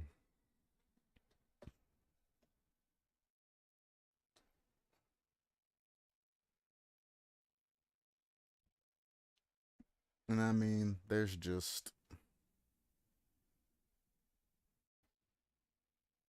things on things on things on things on things. And as you go through the comments, you're going to see a lot of people that have baggage that are just posting comments after comments after comments after comments after comments of just baggage. So looking at this and going through, you can actually understand how many people, go through the particular issue and don't say shit about it. And then somebody brings the issue up and then they immediately just break down and start posting shit online. Why are they more willing to talk about things online? Because half of them think that the shit can't be traced back to them. If you're in front of them talking to them, they won't say a fucking thing to you. Not one thing about what happened. They won't give you any type of details. They'll brush you off and continue going on. That's what a lot of people do. Not everybody, but a lot of people do. You get them onto an online forum to where they think they're anonymous, they will spill that shit out. They will tell you everything that they believe happened in the order that they believe that it happened. Keep in mind that everything that they say isn't going to be 100% the truth. You have to keep that in mind. Some is just misremembrance. You can't be anybody giving you a testament to something that happened isn't going to be 100% accurate. Never. Never. You will never be 100% accurate. I could pick up a spoon, hold it up to your face, and then tell me exactly what happened. And that quick, you're not even going to remember everything that particularly happened because one, you're going to be paying attention to probably the spoon and all of that, or only paying attention to specific things. Your mind isn't going to expand everything. Your mind's going to prioritize what's important and what it believes it needs to take, you know, note on, and then it's going to store that into your memory, and then you're going to repeat whatever it is your mind decided to store. But what if I held up the spoon and then along the side I held up three fingers and whatnot? And you never seen me or never recorded in your mind that I was holding up three fingers. And as you were telling me the story and all of that, I was like, yes, the spoon. What if I asked you, was the spoon clean or dirty? If the spoon was shiny. And I ask you a whole bunch of different things about the spoon, and I say, last question, how many fingers was I holding up? And you say, what? It's like, exactly, you weren't paying attention to your surroundings because I never said anything about it. Or I asked you, what time is it? What time was it when I held the spoon up? You're not going to know. It's not in your priorities of things like that. You just can't be, you are never going to keep up with the entirety of a situation. Your mind's going to focus on whatever it is it needs to focus on, and it's going to tell a story based from that perspective. If somebody who has an innocent intention of helping you tries to help you, and you take it in the wrong way and spin them off being the devil, and you tell the story saying how the devil approached you and did, something or another, then you're going to have to bear in mind that, what you say might not be 100% the truth. They were innocently coming to assist you, and you're the one that blew them off, doing all kinds of the other crazy stuff. You're the actual devil in this equation, even though you can go out and tell the story to a million people saying that the devil approached you. It happens all the time. All the time. It's not necessarily your fault. You're just telling the story from your perspective, but it doesn't mean that your perspective is correct. That's kind of one of the things where the hearsay thing comes into effect. And I'll talk about hearsay in a moment. I'll be back.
I damn. Have you ever been just sitting there, adjusted your angle of where you were sitting there just too much, and next thing you know, your body's just like, oh, we're gonna piss now. Crazy. I went from not having to use the bathroom to having to use the bathroom in like 0.1 second from shifting my weight the wrong way. That's holy shit. Now, before I go into the hearsay and all of that, and it's kind of sort of going into like courts and things like that, again, I'm going to make the disclaimer that everything that I'm saying is not like a 100% path that you should follow. I'm giving you a part of a path to follow, a part of an answer. If you listen in and go through what I'm saying, you're still going to have to, follow your own path to find the conclusion to everything. I'm just talking about a specific thing and then stating one of the limitless things that you can do. So don't take what I say as the end all be all. I'm just giving you one solution. Specifically, like when I'm playing Rocket League. If I say that, he could have done this and that instead, I'm just giving you one solution. Obviously, there's 1,001 other solutions. The only time you're going to kind of get rebuked is if you say, no, that's not correct. I mean, what do you mean, no, it's not correct? Like with the guy saying that, I got in the way of his shot yesterday when he literally just blocked me and stopped me from making any kind of touches down to where he was, to where he could score. Looked at the replay, he was nowhere near scoring that, and his excuse was, just because you can't score it doesn't mean that I can't. You can't, because you weren't even going towards goal. You were hitting it towards the fucking corner. Nowhere near goal there. Instead of letting me pass it down to you or go for a flip reset shot on their net, you literally bumped me out of the way, which in turn got yourself bumped, and then they got free control and put it back in our net.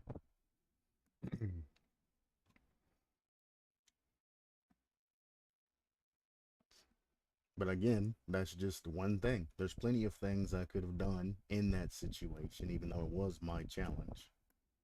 There's plenty of things I could have done in that situation. Instead of going for like a flip reset or something like that, I could have just went out for like a short double touch. I mean, there's a lot of things. I could have positioned myself and done a bunch of things.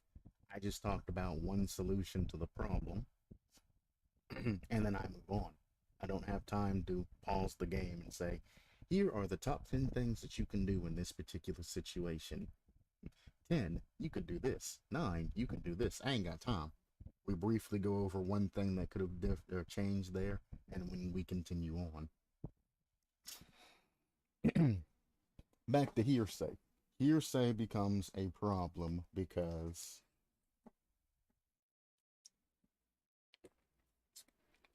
and it does tie into this therapeutic session and all of that, but it is a court term. Well, it's not really well, it is a court term, but I'm using it as a more of a therapeutic slash can be used in court term.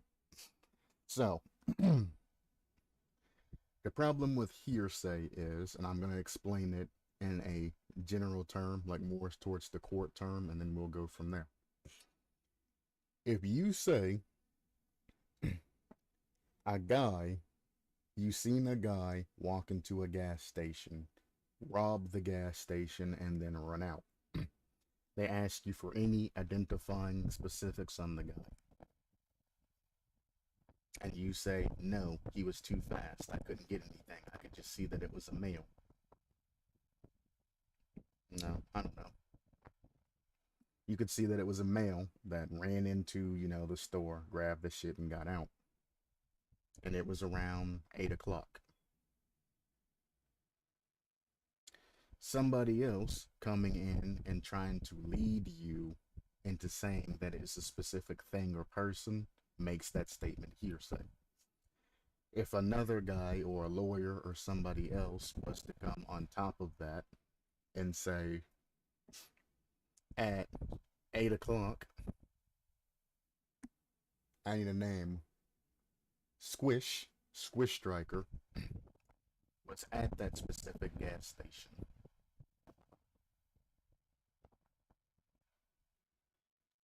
So would you say that Squish Striker is the one that ran into that gas station and, robbed the gas station and ran out? And if that person says yes, then that's hearsay. The only thing that the original witness seen was that a male walked into a gas station, robbed that shit, and left. It's the other person trying to put words basically into the witness's mouth and trying to identify a particular person. Nobody knows that it was Squish Striker. Yeah, Squish Striker might have been there, but he could have been just getting gas as all of this shit happens. You know, he got his gas, didn't realize what was going on because it happened so fast. He thought that guy just went in to get like something and then was meeting his homies. Doesn't make it true, but it also doesn't make it false. It's hearsay. And any time that you saying something, again, seeing somebody from a demon's perspective and seeing somebody from an angelic's perspective, innocent or evil, or innocent or guilty, you come to understand that hearsay plays a very big role. When it comes to stories, hearsay plays a very good role. Somebody will tell you a very specific story, and it will be general as fuck. And then friends and other people that are there will help try to narrow down the story and all of that. The person who has their general story will start adding in random people to random, areas and all of that, and keep revising their story until they find out what happened. The thing is, at the beginning, what you said generally, somebody, did some shit and some shit happened. It's the story you should stick with, what you know. Don't let other people influence your story and what exactly you're saying.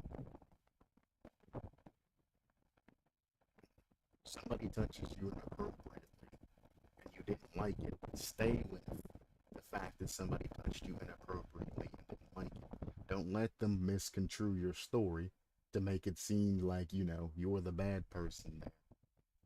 No, they touched me and I didn't like it. End of story. Unchanging, solid, stay with your guns. Don't let somebody else say, they were over there in the corner watching you two flirt and all of that, and it looked like you were liking that shit. No. Dismiss that. You touched me, I didn't like it. They touched me, I didn't like it. There's no time for anybody for you to doubt yourself or do anything like that or to go with any type of hearsay. No point in all of that. Stick with what you know. They sexually abused you. You went, you got the help you needed, you sent their ass to jail. Stick to your guns. Who cares if half the internet says that you like it and you need to quit fucking stunting and all of this other shit, you're looking for attention and all of this other crazy shit. Who cares what they have to say? Honestly.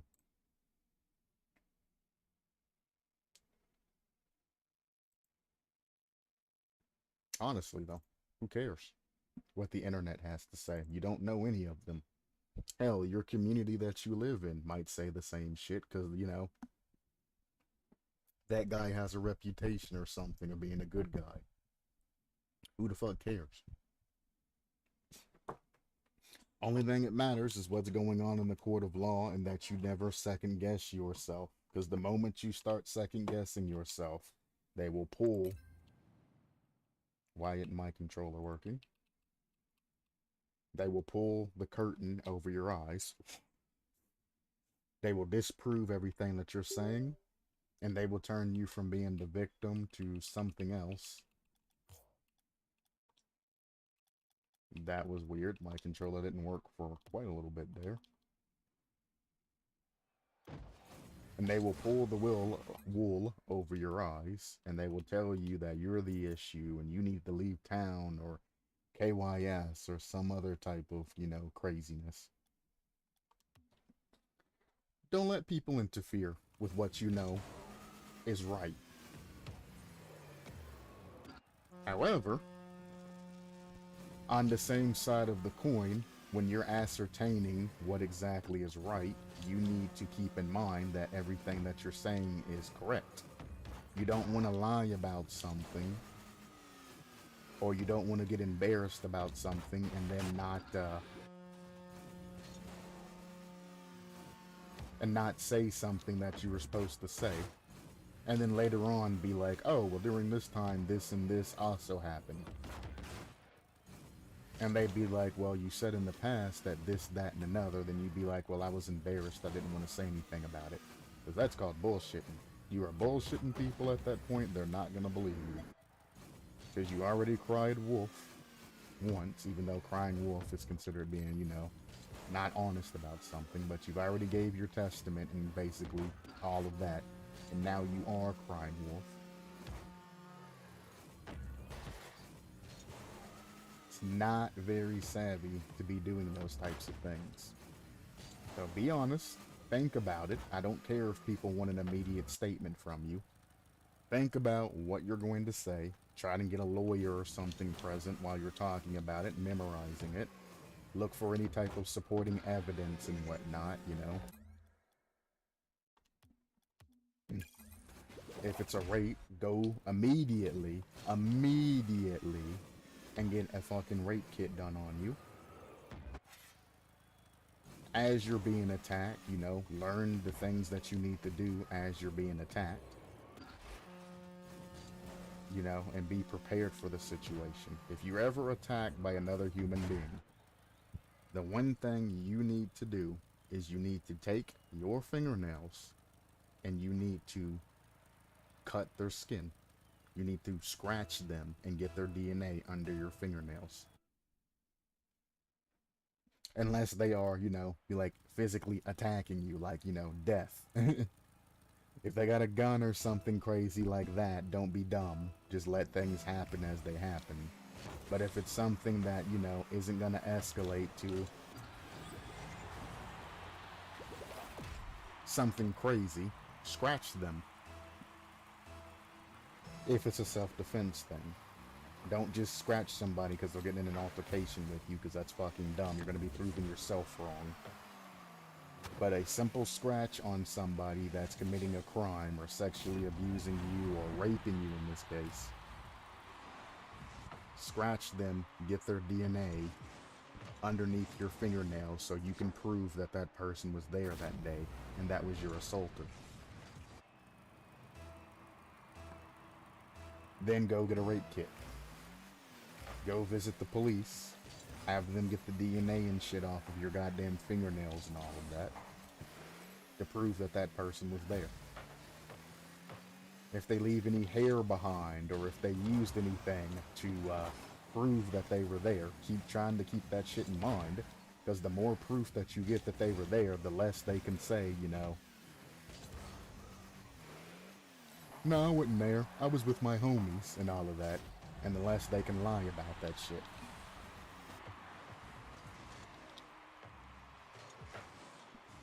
Interesting, clear decision.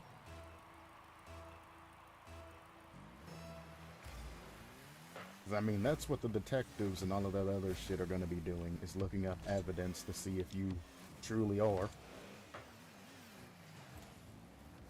lying or if you truly are the victim in this case. Kind of their job. Some detectives are very, very biased, and they just agree with the female, and the male is completely the devil in this case. And I am gonna gender that because it is way too goddamn often. Statistics, you can look that shit up. That innocent people are going to jail, which are majority male, in that case. But anyway, that's about the end of anything important I have to say. It's open. Go, go, go. Why are you turning? So slow. This could have been in their net. Why is he turning back, waiting on his teammate to pass to him? Hit that shit to your fucking teammate, bruh.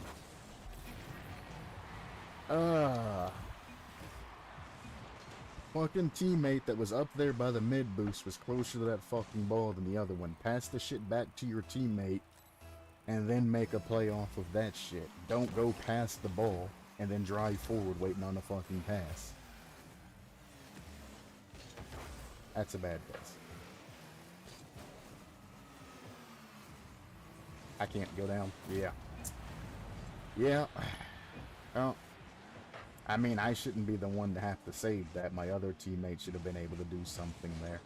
But you see that he's faking down off of that shit. My other teammate should have been able to adjust and pick that shit up. Because I challenged him early there. Nope. I knew you weren't reading that shit. Sir, I'm gonna have to ask that you cease and desist. You smoke screened me, bud. You didn't have to demo him because I could literally see his ass. Yeah, I can see if he's gonna challenge me or not. You're not helping me with that unnecessary demo. He was out of the play and out of the way. Good roll. Oh, I bounced off the fucking wall instead of landing like I wanted to. That's pain. I should challenge that there, but I'm not going to.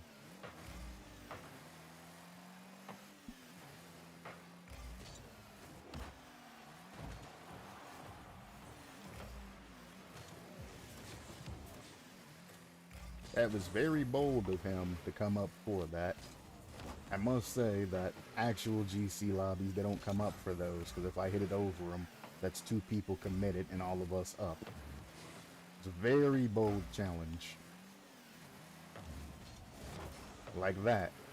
Why even go for that 50 there? And why did my teammate not go back in the goal to cover that? You were there when you landed. Why are you not covering that? Why go out away from goal and not cover that?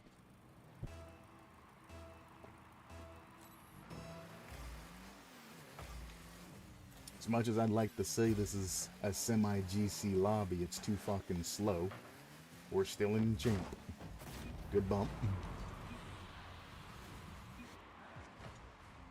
Again, new guy going for some crazy-ass, dumbass challenge. My other teammate is above me and can grab that, but he turns out the field. I'm turning out the field because I see that I can't get that. You should be trying to get that shit to me. It's probably in our net again. Yeah.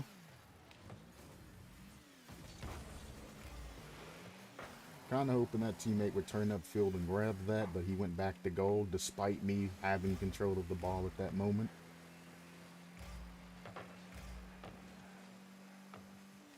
He's taking his time. I got time.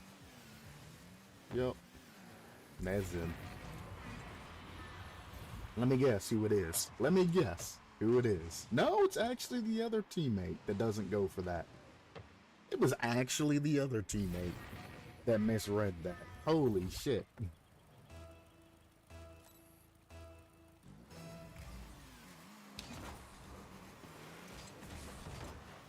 Nobody's gonna follow me.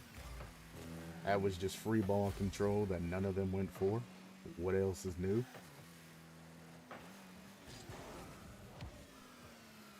Honestly, I'd be better off if I just started ball chasing in champ, and sometimes you just kind of have to get these matches done. There's another one. Again, why? Why? It's there, over to the opposite corner. Why are you driving underneath the ball when you know you can't read those? Stay where you are, where you're safe. Look at the opponents and shit around you, and make a plan to just stop him from making that basic shot. Don't just mindlessly follow the ball, get a mistouch, and then just say, oh, well, I missed the ball. It's going in our net now. You gotta play better than that. One more. Saved his ass. Don't take it back to our net, then cross it over in front. He's gonna dunk you. They just got all of that field control because our teammate went all the way the fuck back. He's gonna fuck up the double touch, or the redirect. I called it. I ain't stopping that. If they want the free goal, they can fucking take that shit. He should be punished for making a dumb touch like that. Heh, no. Don't you ever, GG. Well played that shit. Don't you ever.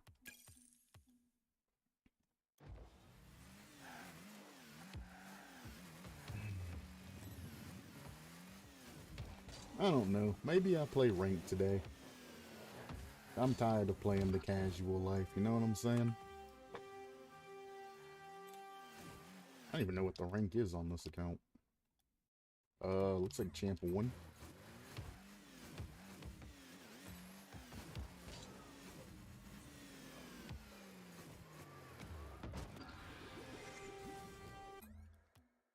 Okay. Champ 1 Div 2. There you go. Perhaps we play a little bit of Champion rank. And we see how they play rank-wise, whether it's the same shit, it is, or if it's not the same shit, and we'll see if we can pull some victories off that way, with a little bit more semi-serious players. As opposed to what I just witnessed. And you want to know why they were playing that specific way? It's because those guys were wearing titles.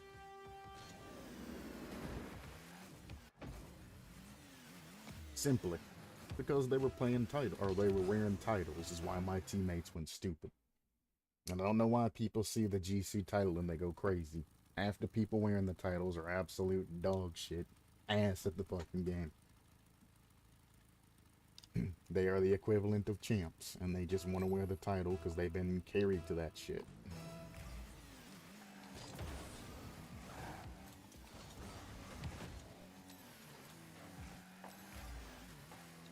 That was a risky challenge, teammate, but whatever. Not a good clear. Now he has to boost dump to try to get back to that. Easy.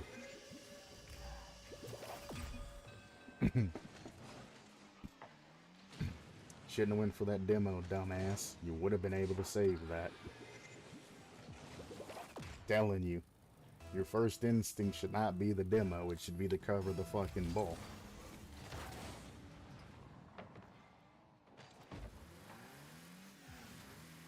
Why are you way back here when I just got demoed? The fuck? Come on, man! Okay. You gonna fucking tell me to take the shot when you're jumping over my fucking head taking the ball from me.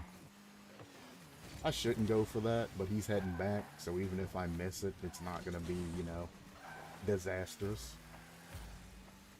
Especially since they can't ball handle worth the fuck. That's a throwaway when he had a free shot into their net. Then he pinches it across their net. There we go. No reason to pinch that. He could have went beside it and then flipped it to the left and would have rolled right out in front of their fucking net for anybody to score. Hell, he could have shot in it if he would have adjusted his car, and he could have shot that sideways and potentially scored that, then just throwing it away with a pinch. Nobody's up, so I'm gonna wait here. That's fine. Teammate, you can't be faking like that. Not right there. You're gonna fuck my life all up. Almost. Bump him, slow him down.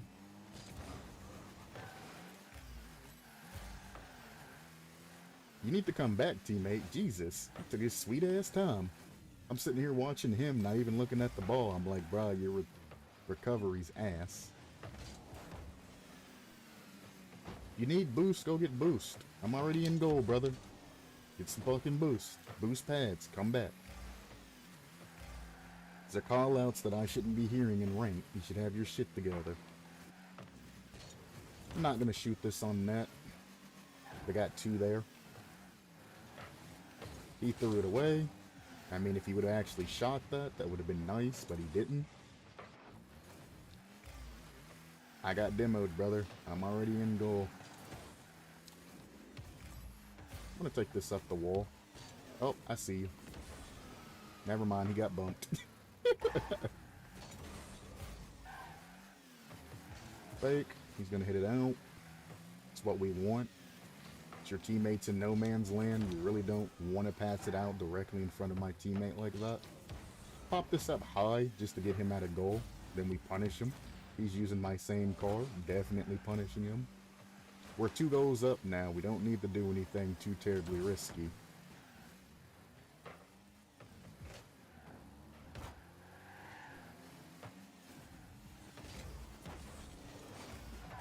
Oh.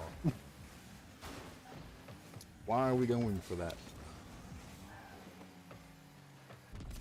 Why go for that, back man? Stay back. We are up. And yeah, I'm gonna be rude as shit to a fucking dumbass backman that comes up in that situation. We're up by 2. We are up by fucking 2, or we were up by 2, and you're jumping all the way across fucking map for some dumb shit. Okay. He just faked going up wall, apparently. Why are you up? Why is he up? That's in our net. Maybe not. He's bad.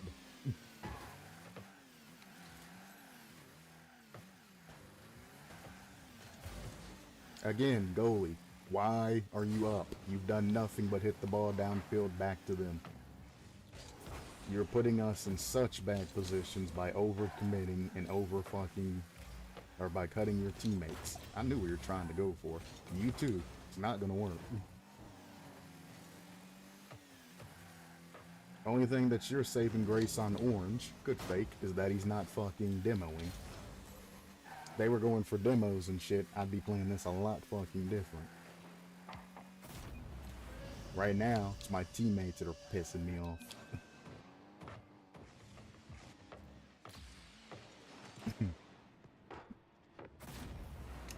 I want them to forfeit so I can go to the next match. There's no reason to be dragging this on in a ranked match. It took y'all motherfuckers like 4 minutes to score a goal. It's over, brother. It's over. Game over, over.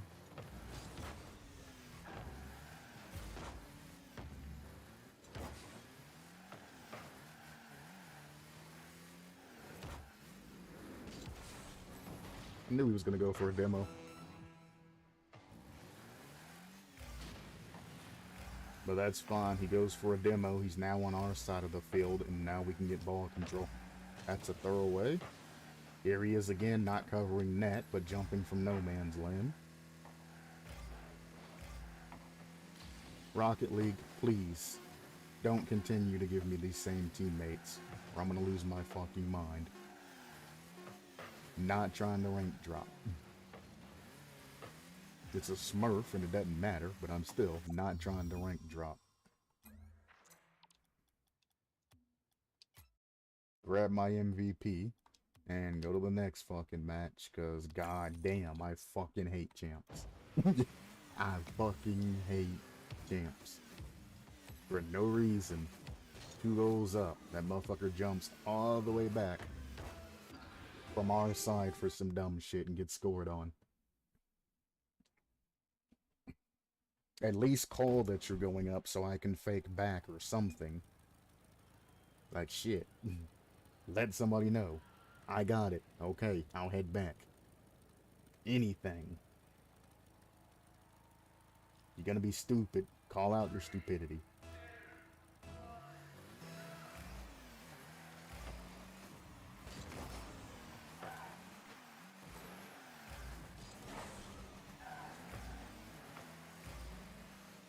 We're gonna lose this. I see. Nope. And he threw it away anyway. He had all that space. I gotta dodge this demo if he goes for it. Excuse me, sir. You should have stayed at your mark on the other side of the goal in the corner. I don't have boost. I gotta send this. Or not. And he got the boost, but it's open. You would have just aimed your shot. Fake this. I'm gonna head back because nobody's ever guarding fucking goal. Why? Why? You just gave him a free shot getting in front of me there. Don't know why you're just sitting there with no momentum. Get the fuck out of the way and get into an actual usable position.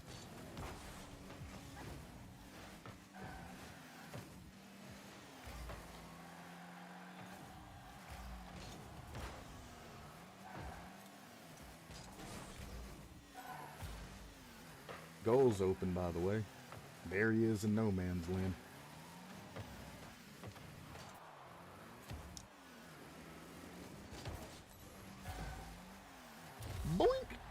Nice shot.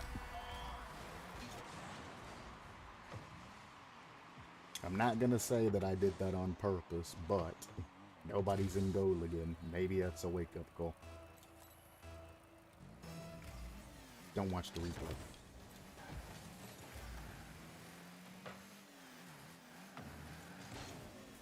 Okay. He went for boost, so he's going to be slow in everything that he does, and he's going to lose his angle.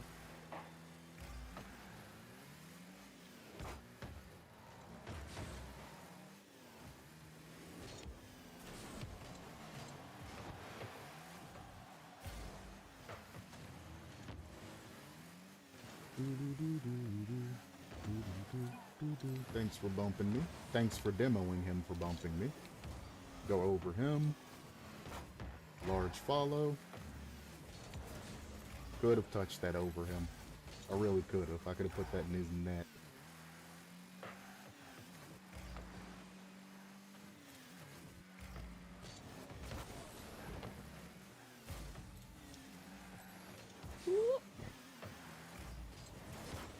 Couldn't get there in time. That was basically an open dribble for him to score on that guy, but that's fine.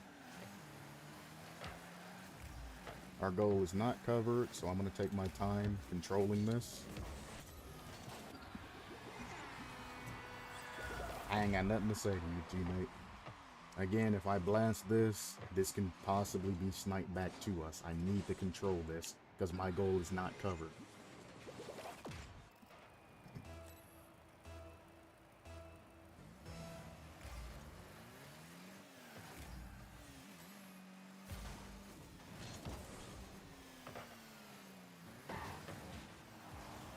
That's basically open if you take your time.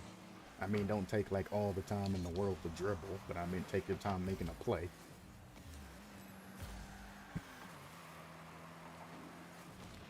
I'm gonna shoot this right. Never mind, he demoed and then he's heading all the way back down to our side, flipping. Front flipping, mind you. All the way there. That's fine. That's even better. What do you mean, no? Great pass, thanks. Don't know what the fuck you were planning on doing, but I see my teammate there open as fuck.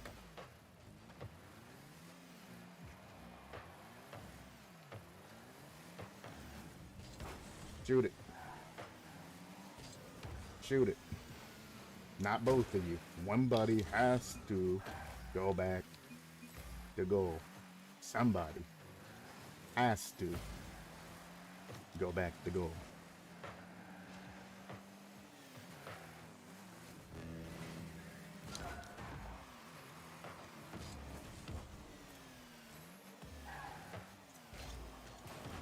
Good save. I couldn't make up my decision or my mind on that angle. Don't know why you're still trying to challenge them. You should be heading back to goal and letting them do their thing at that point. That's an open net.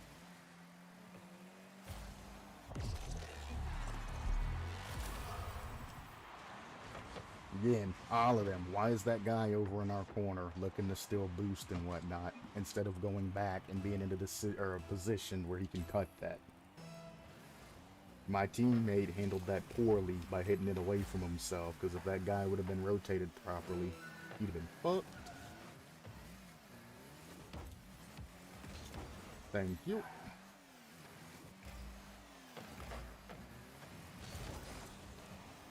Bang. Again, I have nothing to say to you, teammate. He's not throwing. You guys are fucking in shitty ass positions, not covering your net properly.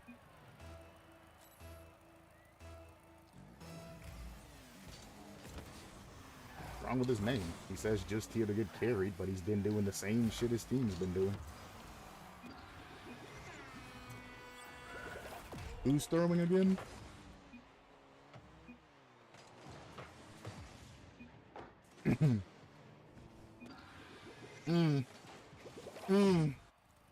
Talk shit, get clapped. He's throwing. Immediately passes to the other team for a free goal. Wow, he actually got me with that. about you shut the fuck up, Mr. Chaotix, because you ain't been playing a good game either, brother. I'm gonna play one more, and then I'm probably done with Rocket League for a little bit, because goddamn. Still 1-2, huh? The fuck?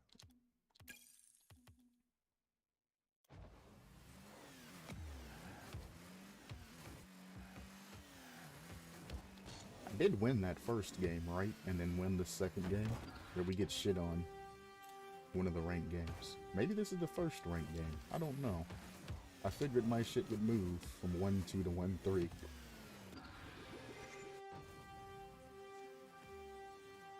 I guess I'm expecting too much.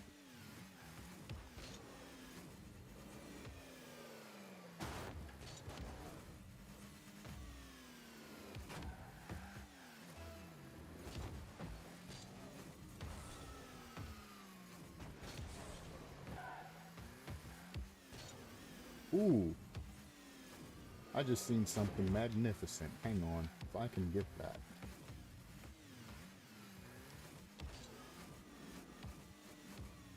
Nah, it's not the same line.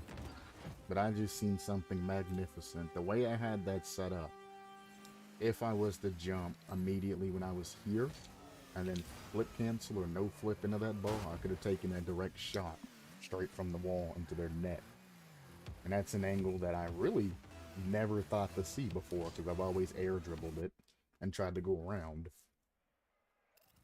But that was actually brilliant, just to be able to jump off the wall and then just take a straight ass shot into their net. Nobody would expect that shit. I hate the on your left and on your rights. They don't work out, brother. Especially first kickoff of the fucking game. We don't know if he's speed flipping, fast kickoffing, or doing anything like that. If you want to fake the first kickoff, fine. We can work with that, but on your left and on your right, it's fucking pointless.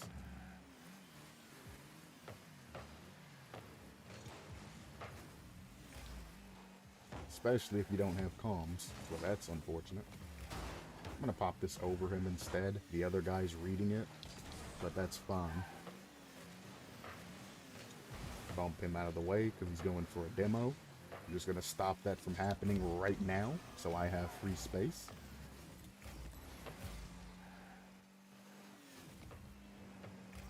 That's something you probably won't ever see me do in casual. I kind of just accept demos because they're not really important. But if I know a guy is actively landing and going to try and demo me off of a play, you best believe I'm gonna run into his car and force him. That's just open. Put her up. How are we supposed to put that up when you pass it like that, brother? Pass that shit properly.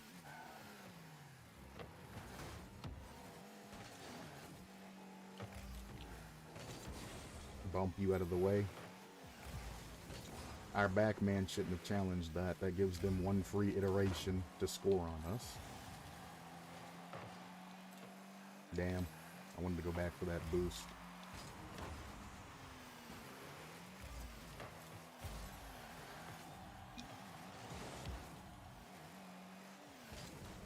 There's no way you beat me there, brother.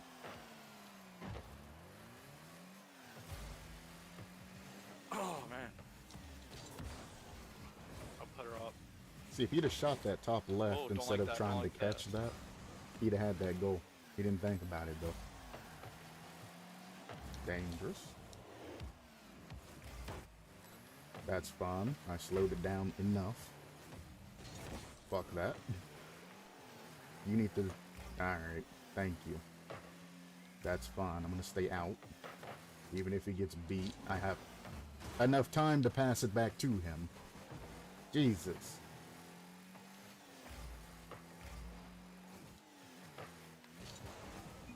I'm passing this out.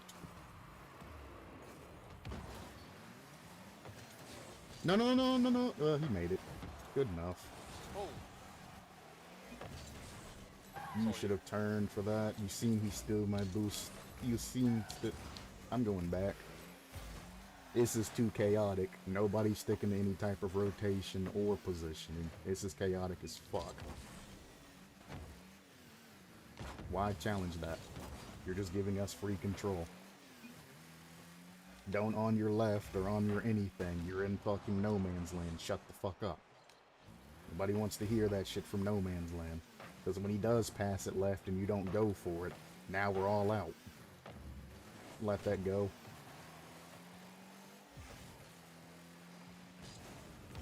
Try to get a pinch if he's gonna throw it away.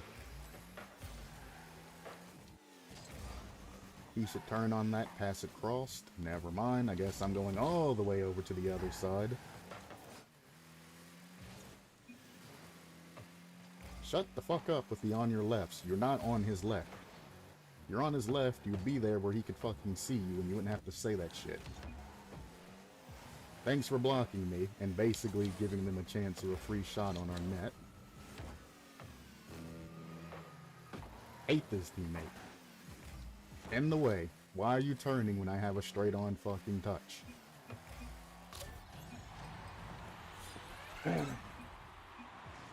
Why are you turning when I'm in goal and have a straight on touch? It makes no sense for you to turn out to field and not back towards goal.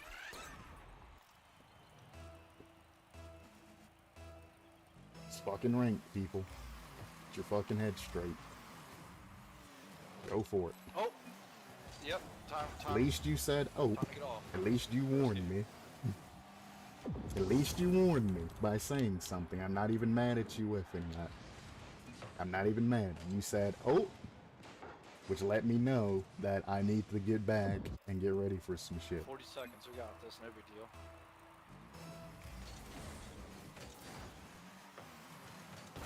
That could have been in their net. There's one goal gone. Mr. Forfeit's not even playing anymore. He's the one I've been having trouble with the entire game, by the way.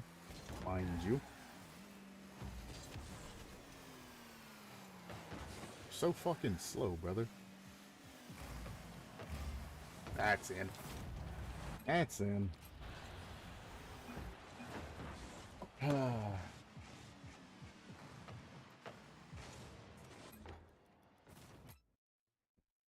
Honestly, it's generally just like, shut the fuck up. Simple. Hellboy shuts the fuck up. Stops trying to say all of this bullshit. Stops having the attitude. Stops cutting when the ball is free. It's free on our side.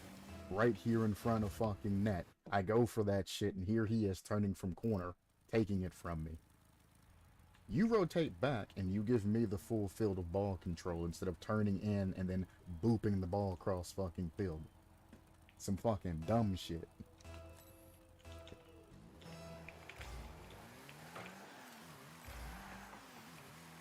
Bet you he fucks it up. Yep, not even a challenge. Then he tries to cut back in and take the ball from me, like the other guy did. Is that the rotation for champ? Should I just be sitting in goal, not taking this free-ass field space and all of that? Like, what the fuck is this? What is this? This is champ rotation. I got it. Cool. I guess I'm gonna have to adapt to it by just sitting there and letting them boost dump to try to get to a ball across field. Jesus.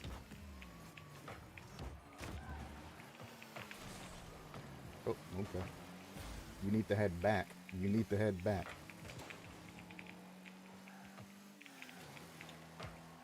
My dude's playing like keyboard and mouse or some shit. Oh, I lost my flip there. What? I guess it was past 1.5 seconds. Had to go for a block instead of a goal. Unfortunate. Almost. I'm gonna bump this guy. Because we're all in corner. We need something. Just keep stalling it for them to get back. And I hope one of them grab boost here. Fuck it. What is going on with my team? Fake it. Just fake it. Just fake it. Just fake it. After losing control, just fake it. Other teammate, you can help. Anytime. Your ass ain't tried to stay in goal to defend the entirety of the fucking game, but now, when it's not really relevant, You want to sit in goal and watch what's going on. Like I said, you start going towards it, I can then flip out of this situation and I can cover goal next. I'm close enough to cover that. I can see you, and I can see what you were trying to do. But at the same time, you're just looking at me stationary in goal. If you get demoed, and I'm over here fucking with this guy with the ball, we're in a bad position. Because now one of his buddies can just come up, hit the ball past me, and then the other guy that's demoing can score it on the other end.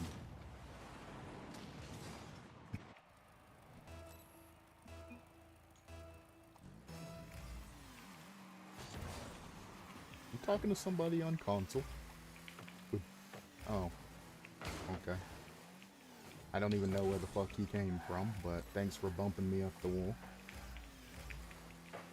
It's fine. I'm gonna cut this early. Try to get it up. I know somebody will get back in time. So I'm fine with doing that challenge. That's a bad pass to them. He very, very badly touched that. That's in on net. Almost. If he would have got that angle correct, I wouldn't have been able to save that.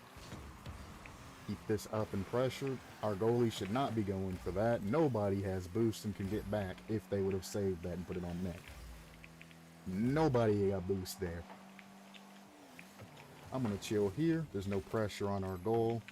And as long as I challenge this before he touches it, there's still no pressure on our goal. Play it how you need to play it to keep the ball from going into your net. You don't always have to win 50s. Just play it smart. There. Tried to get a touch. I mean, you're full boosted into the ball. What did you expect? You need to go faster, brother. If you hadn't went all the way over to that corner in your rotation, you'd have been fine. Look. Ain't nothing there. Goes all the way to that corner and then turns back as the ball's heading downfield.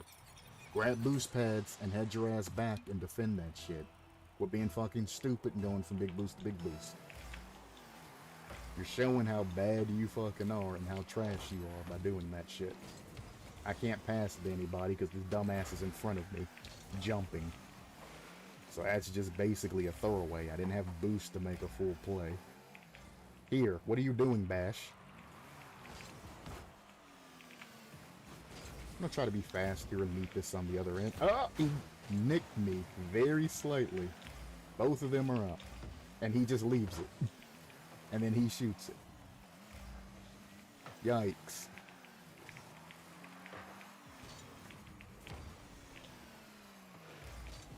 Oh, I thought I had one more touch. He's fucked. I'm not gonna help him either. I'm not gonna help him. He put himself in that situation. Score that. That should have been in the net, but alright. Okay. Try to bump him if I can't get anything out of that. He panicked, threw it away, so we can just put this on wall. I'm gonna stall it, because my other teammate's supposed to be guarding goal and he's not. Then he comes through and steals my boost. I can't help you, brother. You're on your own.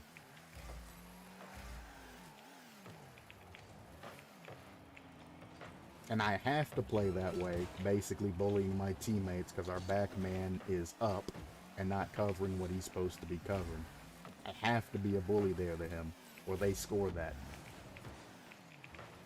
Nope. I'm so bad. He's worse, though. That should have been in our net. I didn't have to jump for that the way I did, but I thought it was going to be a simple read.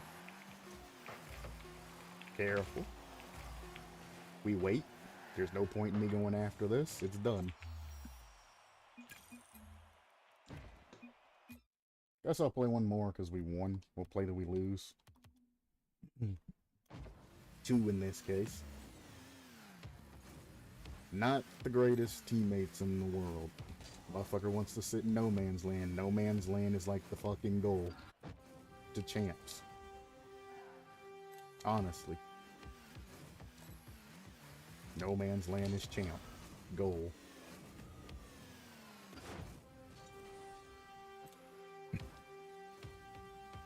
I just don't understand the coming from an awkward angle, cross map and all of that, and taking the ball from the person who's sitting there with the ball straight on. I don't get that aspect of this ranked play. Nah, shit, I'm in the fucking left position. I'm gonna go for it. Shut the fuck up. Stop saying all of this dumbass shit. Take the shot. Go for it. Yeah. Left goes. We all know this shit. Left right is faster. Left goes.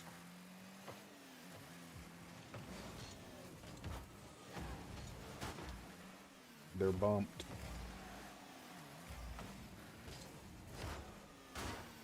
Off his ass? Oh, that would have been so clean. I guess I respect the rule 1, but I mean, I'd have broke that shit and just backflipped that shit in. I ain't gonna lie. Nope. He actually knocked me off of the wall when he bumped me there. It's kind of funny.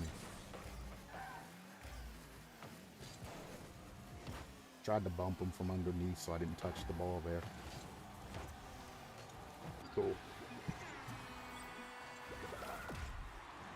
Again, always part of the play. I'm not going to be like a dumbass fucking champ and go back to my goal.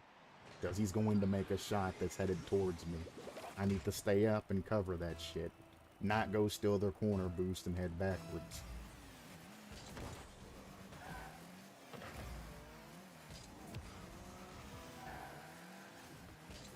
Richards, he wasn't even moving, brother. How the fuck did he posture you so hard from a stationary position?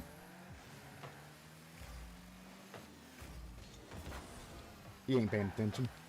It could have been a goal. I'm gonna put this high. Try and bump that guy if he goes for it.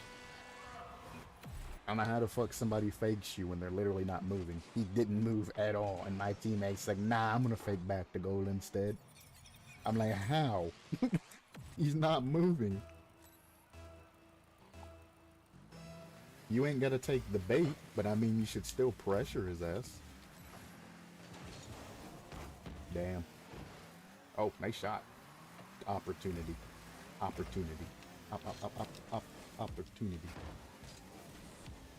Nobody stayed up. That's free ball control for them. I'm gonna fake this.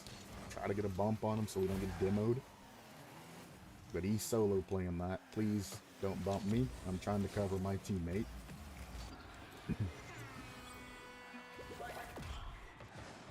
You're not gonna cover your teammate. You're gonna pee a piece of shit and go back to goal, but I'm gonna cover my teammate.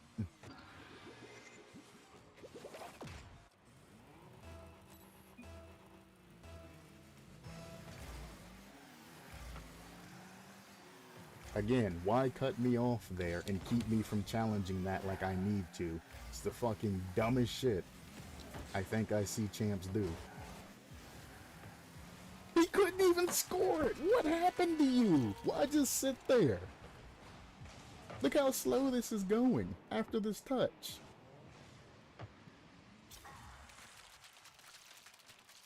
Jesus. He probably could have reversed and fucking half flipped to save that shit, or reversed and back flipped. I'm not gonna give him space to recover this properly. I'm just gonna keep being in their face. Both of them committed to that corner. I'm surprised we didn't get scored on. We are 2 goals up, people. Don't do anything stupid. We are 2 up. Defend net.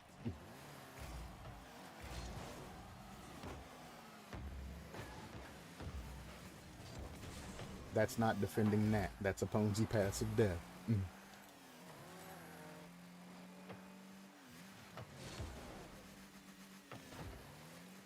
You really wasn't expecting him to go for that, but we can do that. I can't get there though. I have 0 boost. Again, prioritize net over those weird ball touches and all of that. I mean, I understand you feel like you have to commit it, but he was own goaling if he touched that shit. I ain't going through your little dumbass fake to spades or whatever the fuck you're doing. If you're gonna fake it properly. Go full speed to that shit, then go around the fucking ball and go get the opposite boost. so they can't pressure us with it. Don't do this slow drive up to the ball thing and then sit there. You're in the way. No way we lose this, right? Right? Pops it up. Yep.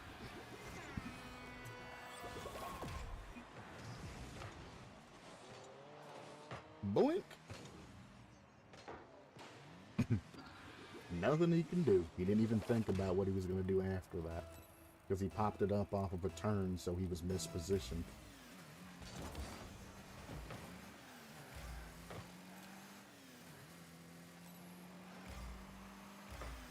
Good pass, but your teammates are slow. If he would have been already up like he's supposed to, he beats me there. Nice. Get rid of him. Do not put that in our net. Crazy.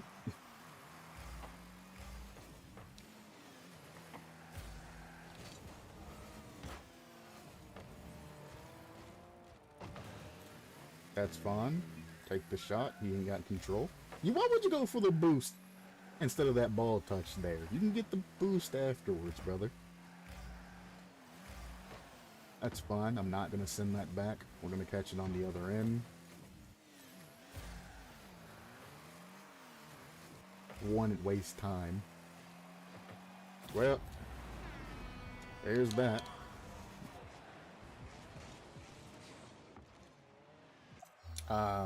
The fuck kind of a shot was that?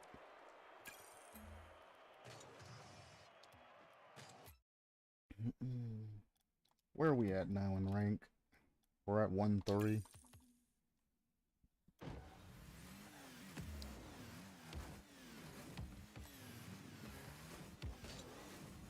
We'll be where the other account is that I'm doing the series on in a mere moment. We'll be back up to 1-4.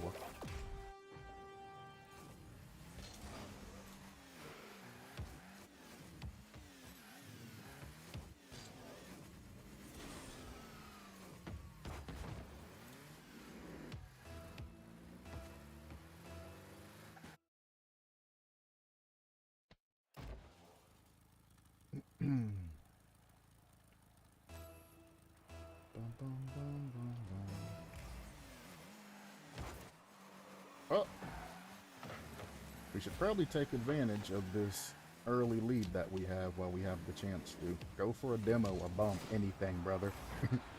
Why are you watching me handle the ball? Get in front of me. Anything. There's only one defender and you're there. Make yourself useful. We're not going to get but like one MMR for this match, and they should just forfeit it out so it doesn't turn into a full game.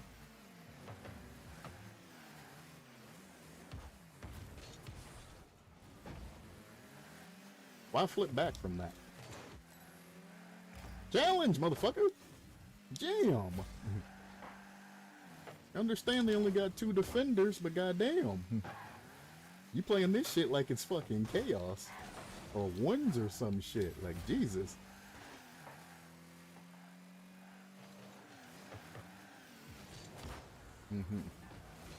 That's fine. That's to our corner. Teammates going for a squishy or some weird shit. What a fucking save. Ain't no fucking way. This guy's throwing on purpose. Gotcha. He is throwing on purpose. They lose somebody, they play with the disadvantage, and that guy who left gets penalized for leaving early. You do not play easy on them, especially in ranked when it comes down to that. They're not going to be penalized as harshly. Well, they are because they didn't forfeit the match, but they're not going to be penalized as harshly by staying in the game and playing. I can't see.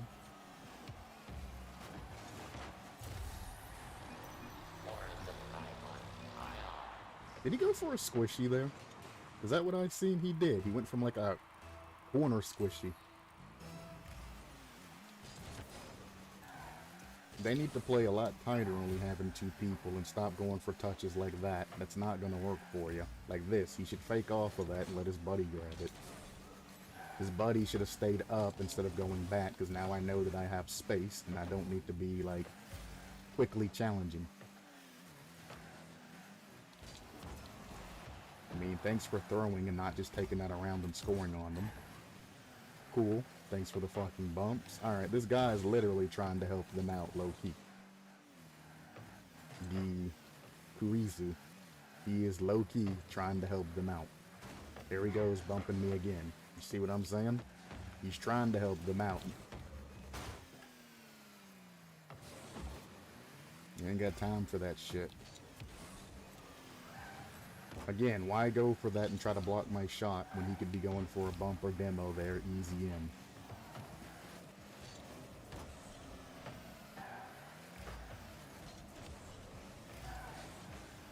That's something he shouldn't have followed, but I guess since there's only 2 of them. He's going back for boost, so I don't need the challenge. He gives us the advantage. Unfortunately, our dipshit thrower is the one that takes the advantage. That's not going in. I know it's not going in.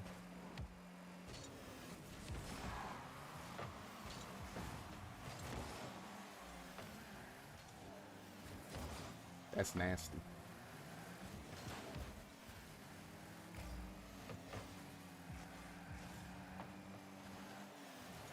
He's gonna miss on purpose. Again, misses on purpose.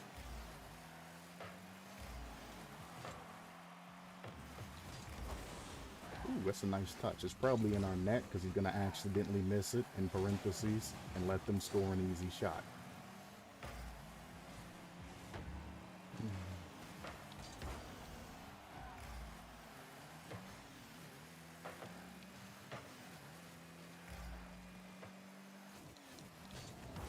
See? See what I mean? Open ass net, hits it to the fucking corner.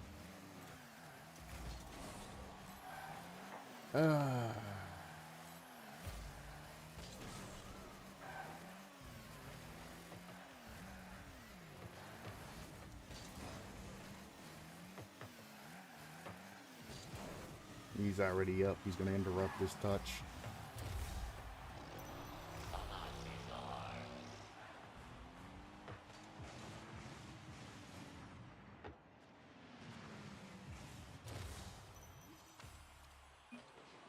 Oh.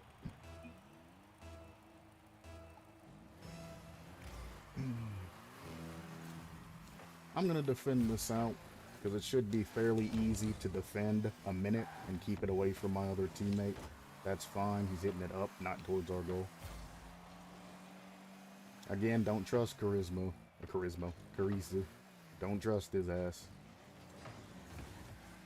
He's literally throwing for them, and he's trying his best to low-key give them this victory. As you can see, takes it from him. I ain't letting that shit fucking happen, though. I'll be damned if I let some piece of shit scumbag fucking throw an easy match like this. Slaughtered. Get in there. Faking, faking, faking, faking.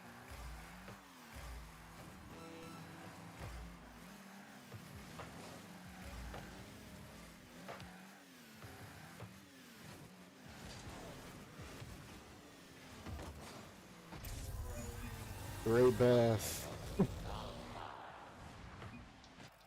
Point proven. His dumb ass is trying to throw. Nope. Ain't letting you hit it into him for a kickoff goal. I've seen what you're going for, you piece of shit. Clean. Clean. Always clean.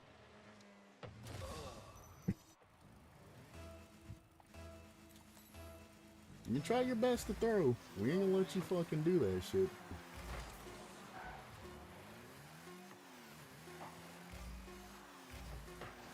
There he is, hitting the ball backwards again.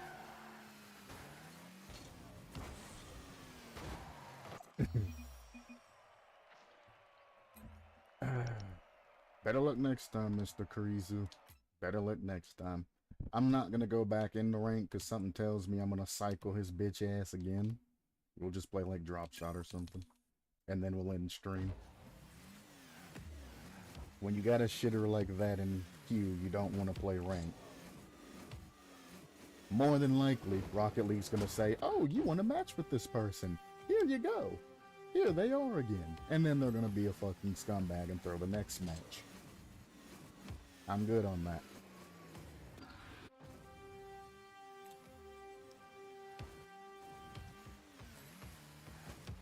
I am good on that. No.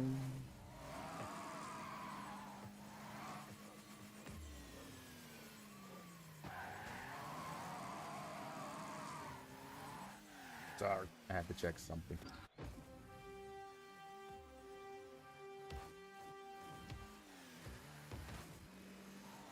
Whoops.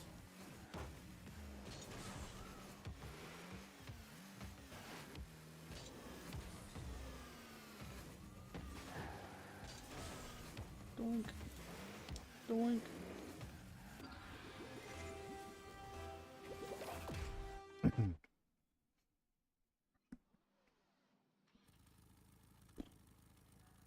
Well, that's a problem.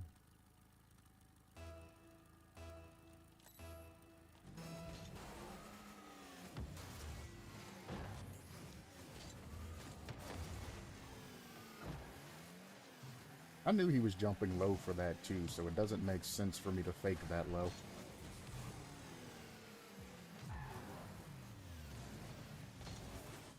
Maybe I was the thrower all along. That's fine, it's back to where my teammate just came from. It's a bad touch. Too fast. Should be fine. That's dangerous.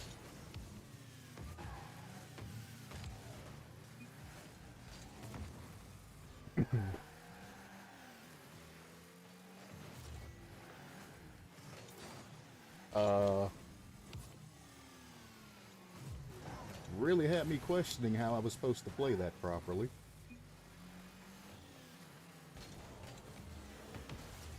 Couldn't get it to drop.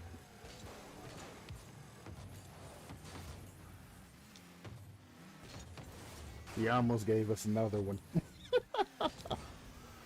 Wow, those panics are real.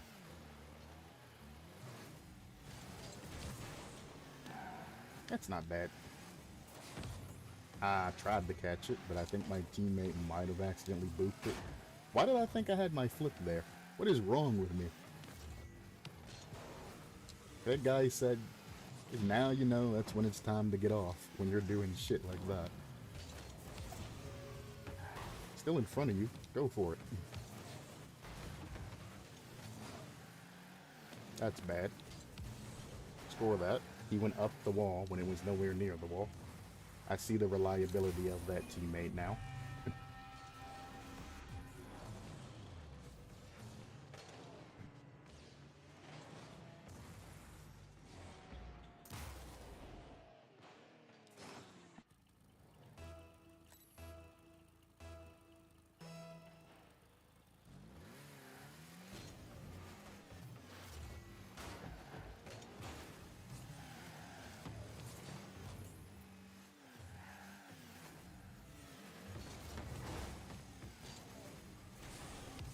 Shit.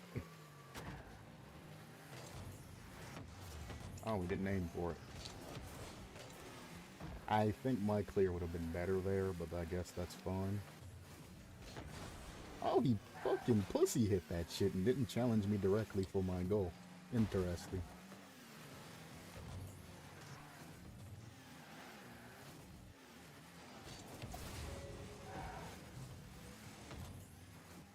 You're in the way, teammate. You really made this difficult for me.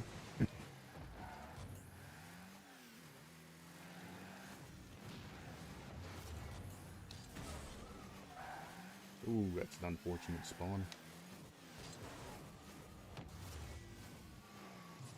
Damn, I thought he was gonna hit it low.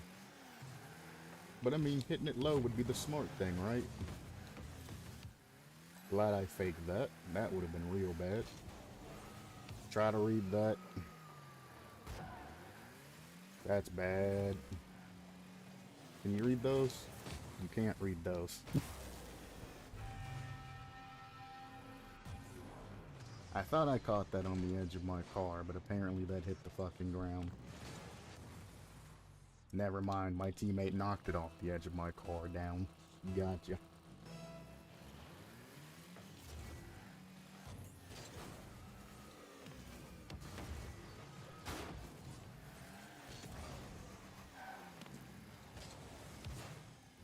Hope you can follow that. I ain't there.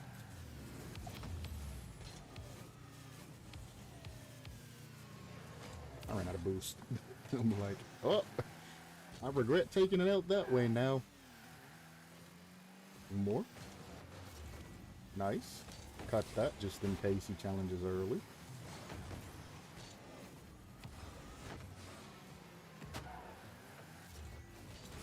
That hole I made might be relevant later. Or not.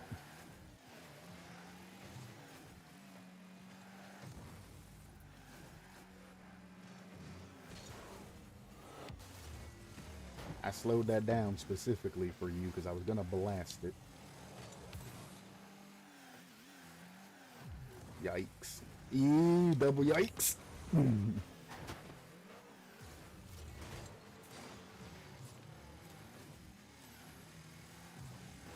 You're on your own. I ain't helping you with that one. You put yourself in that situation.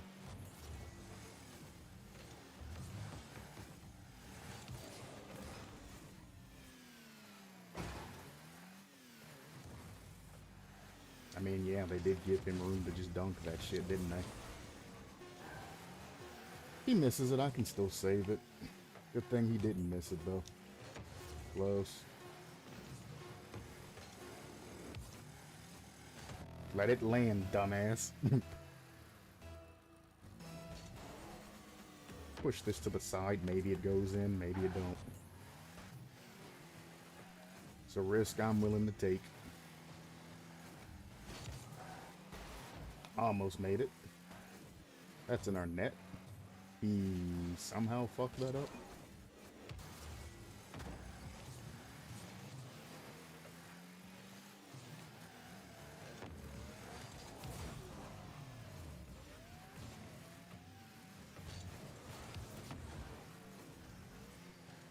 That's...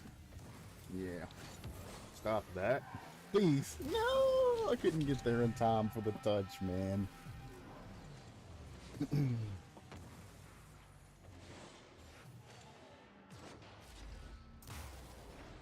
There's that. GG. Well played.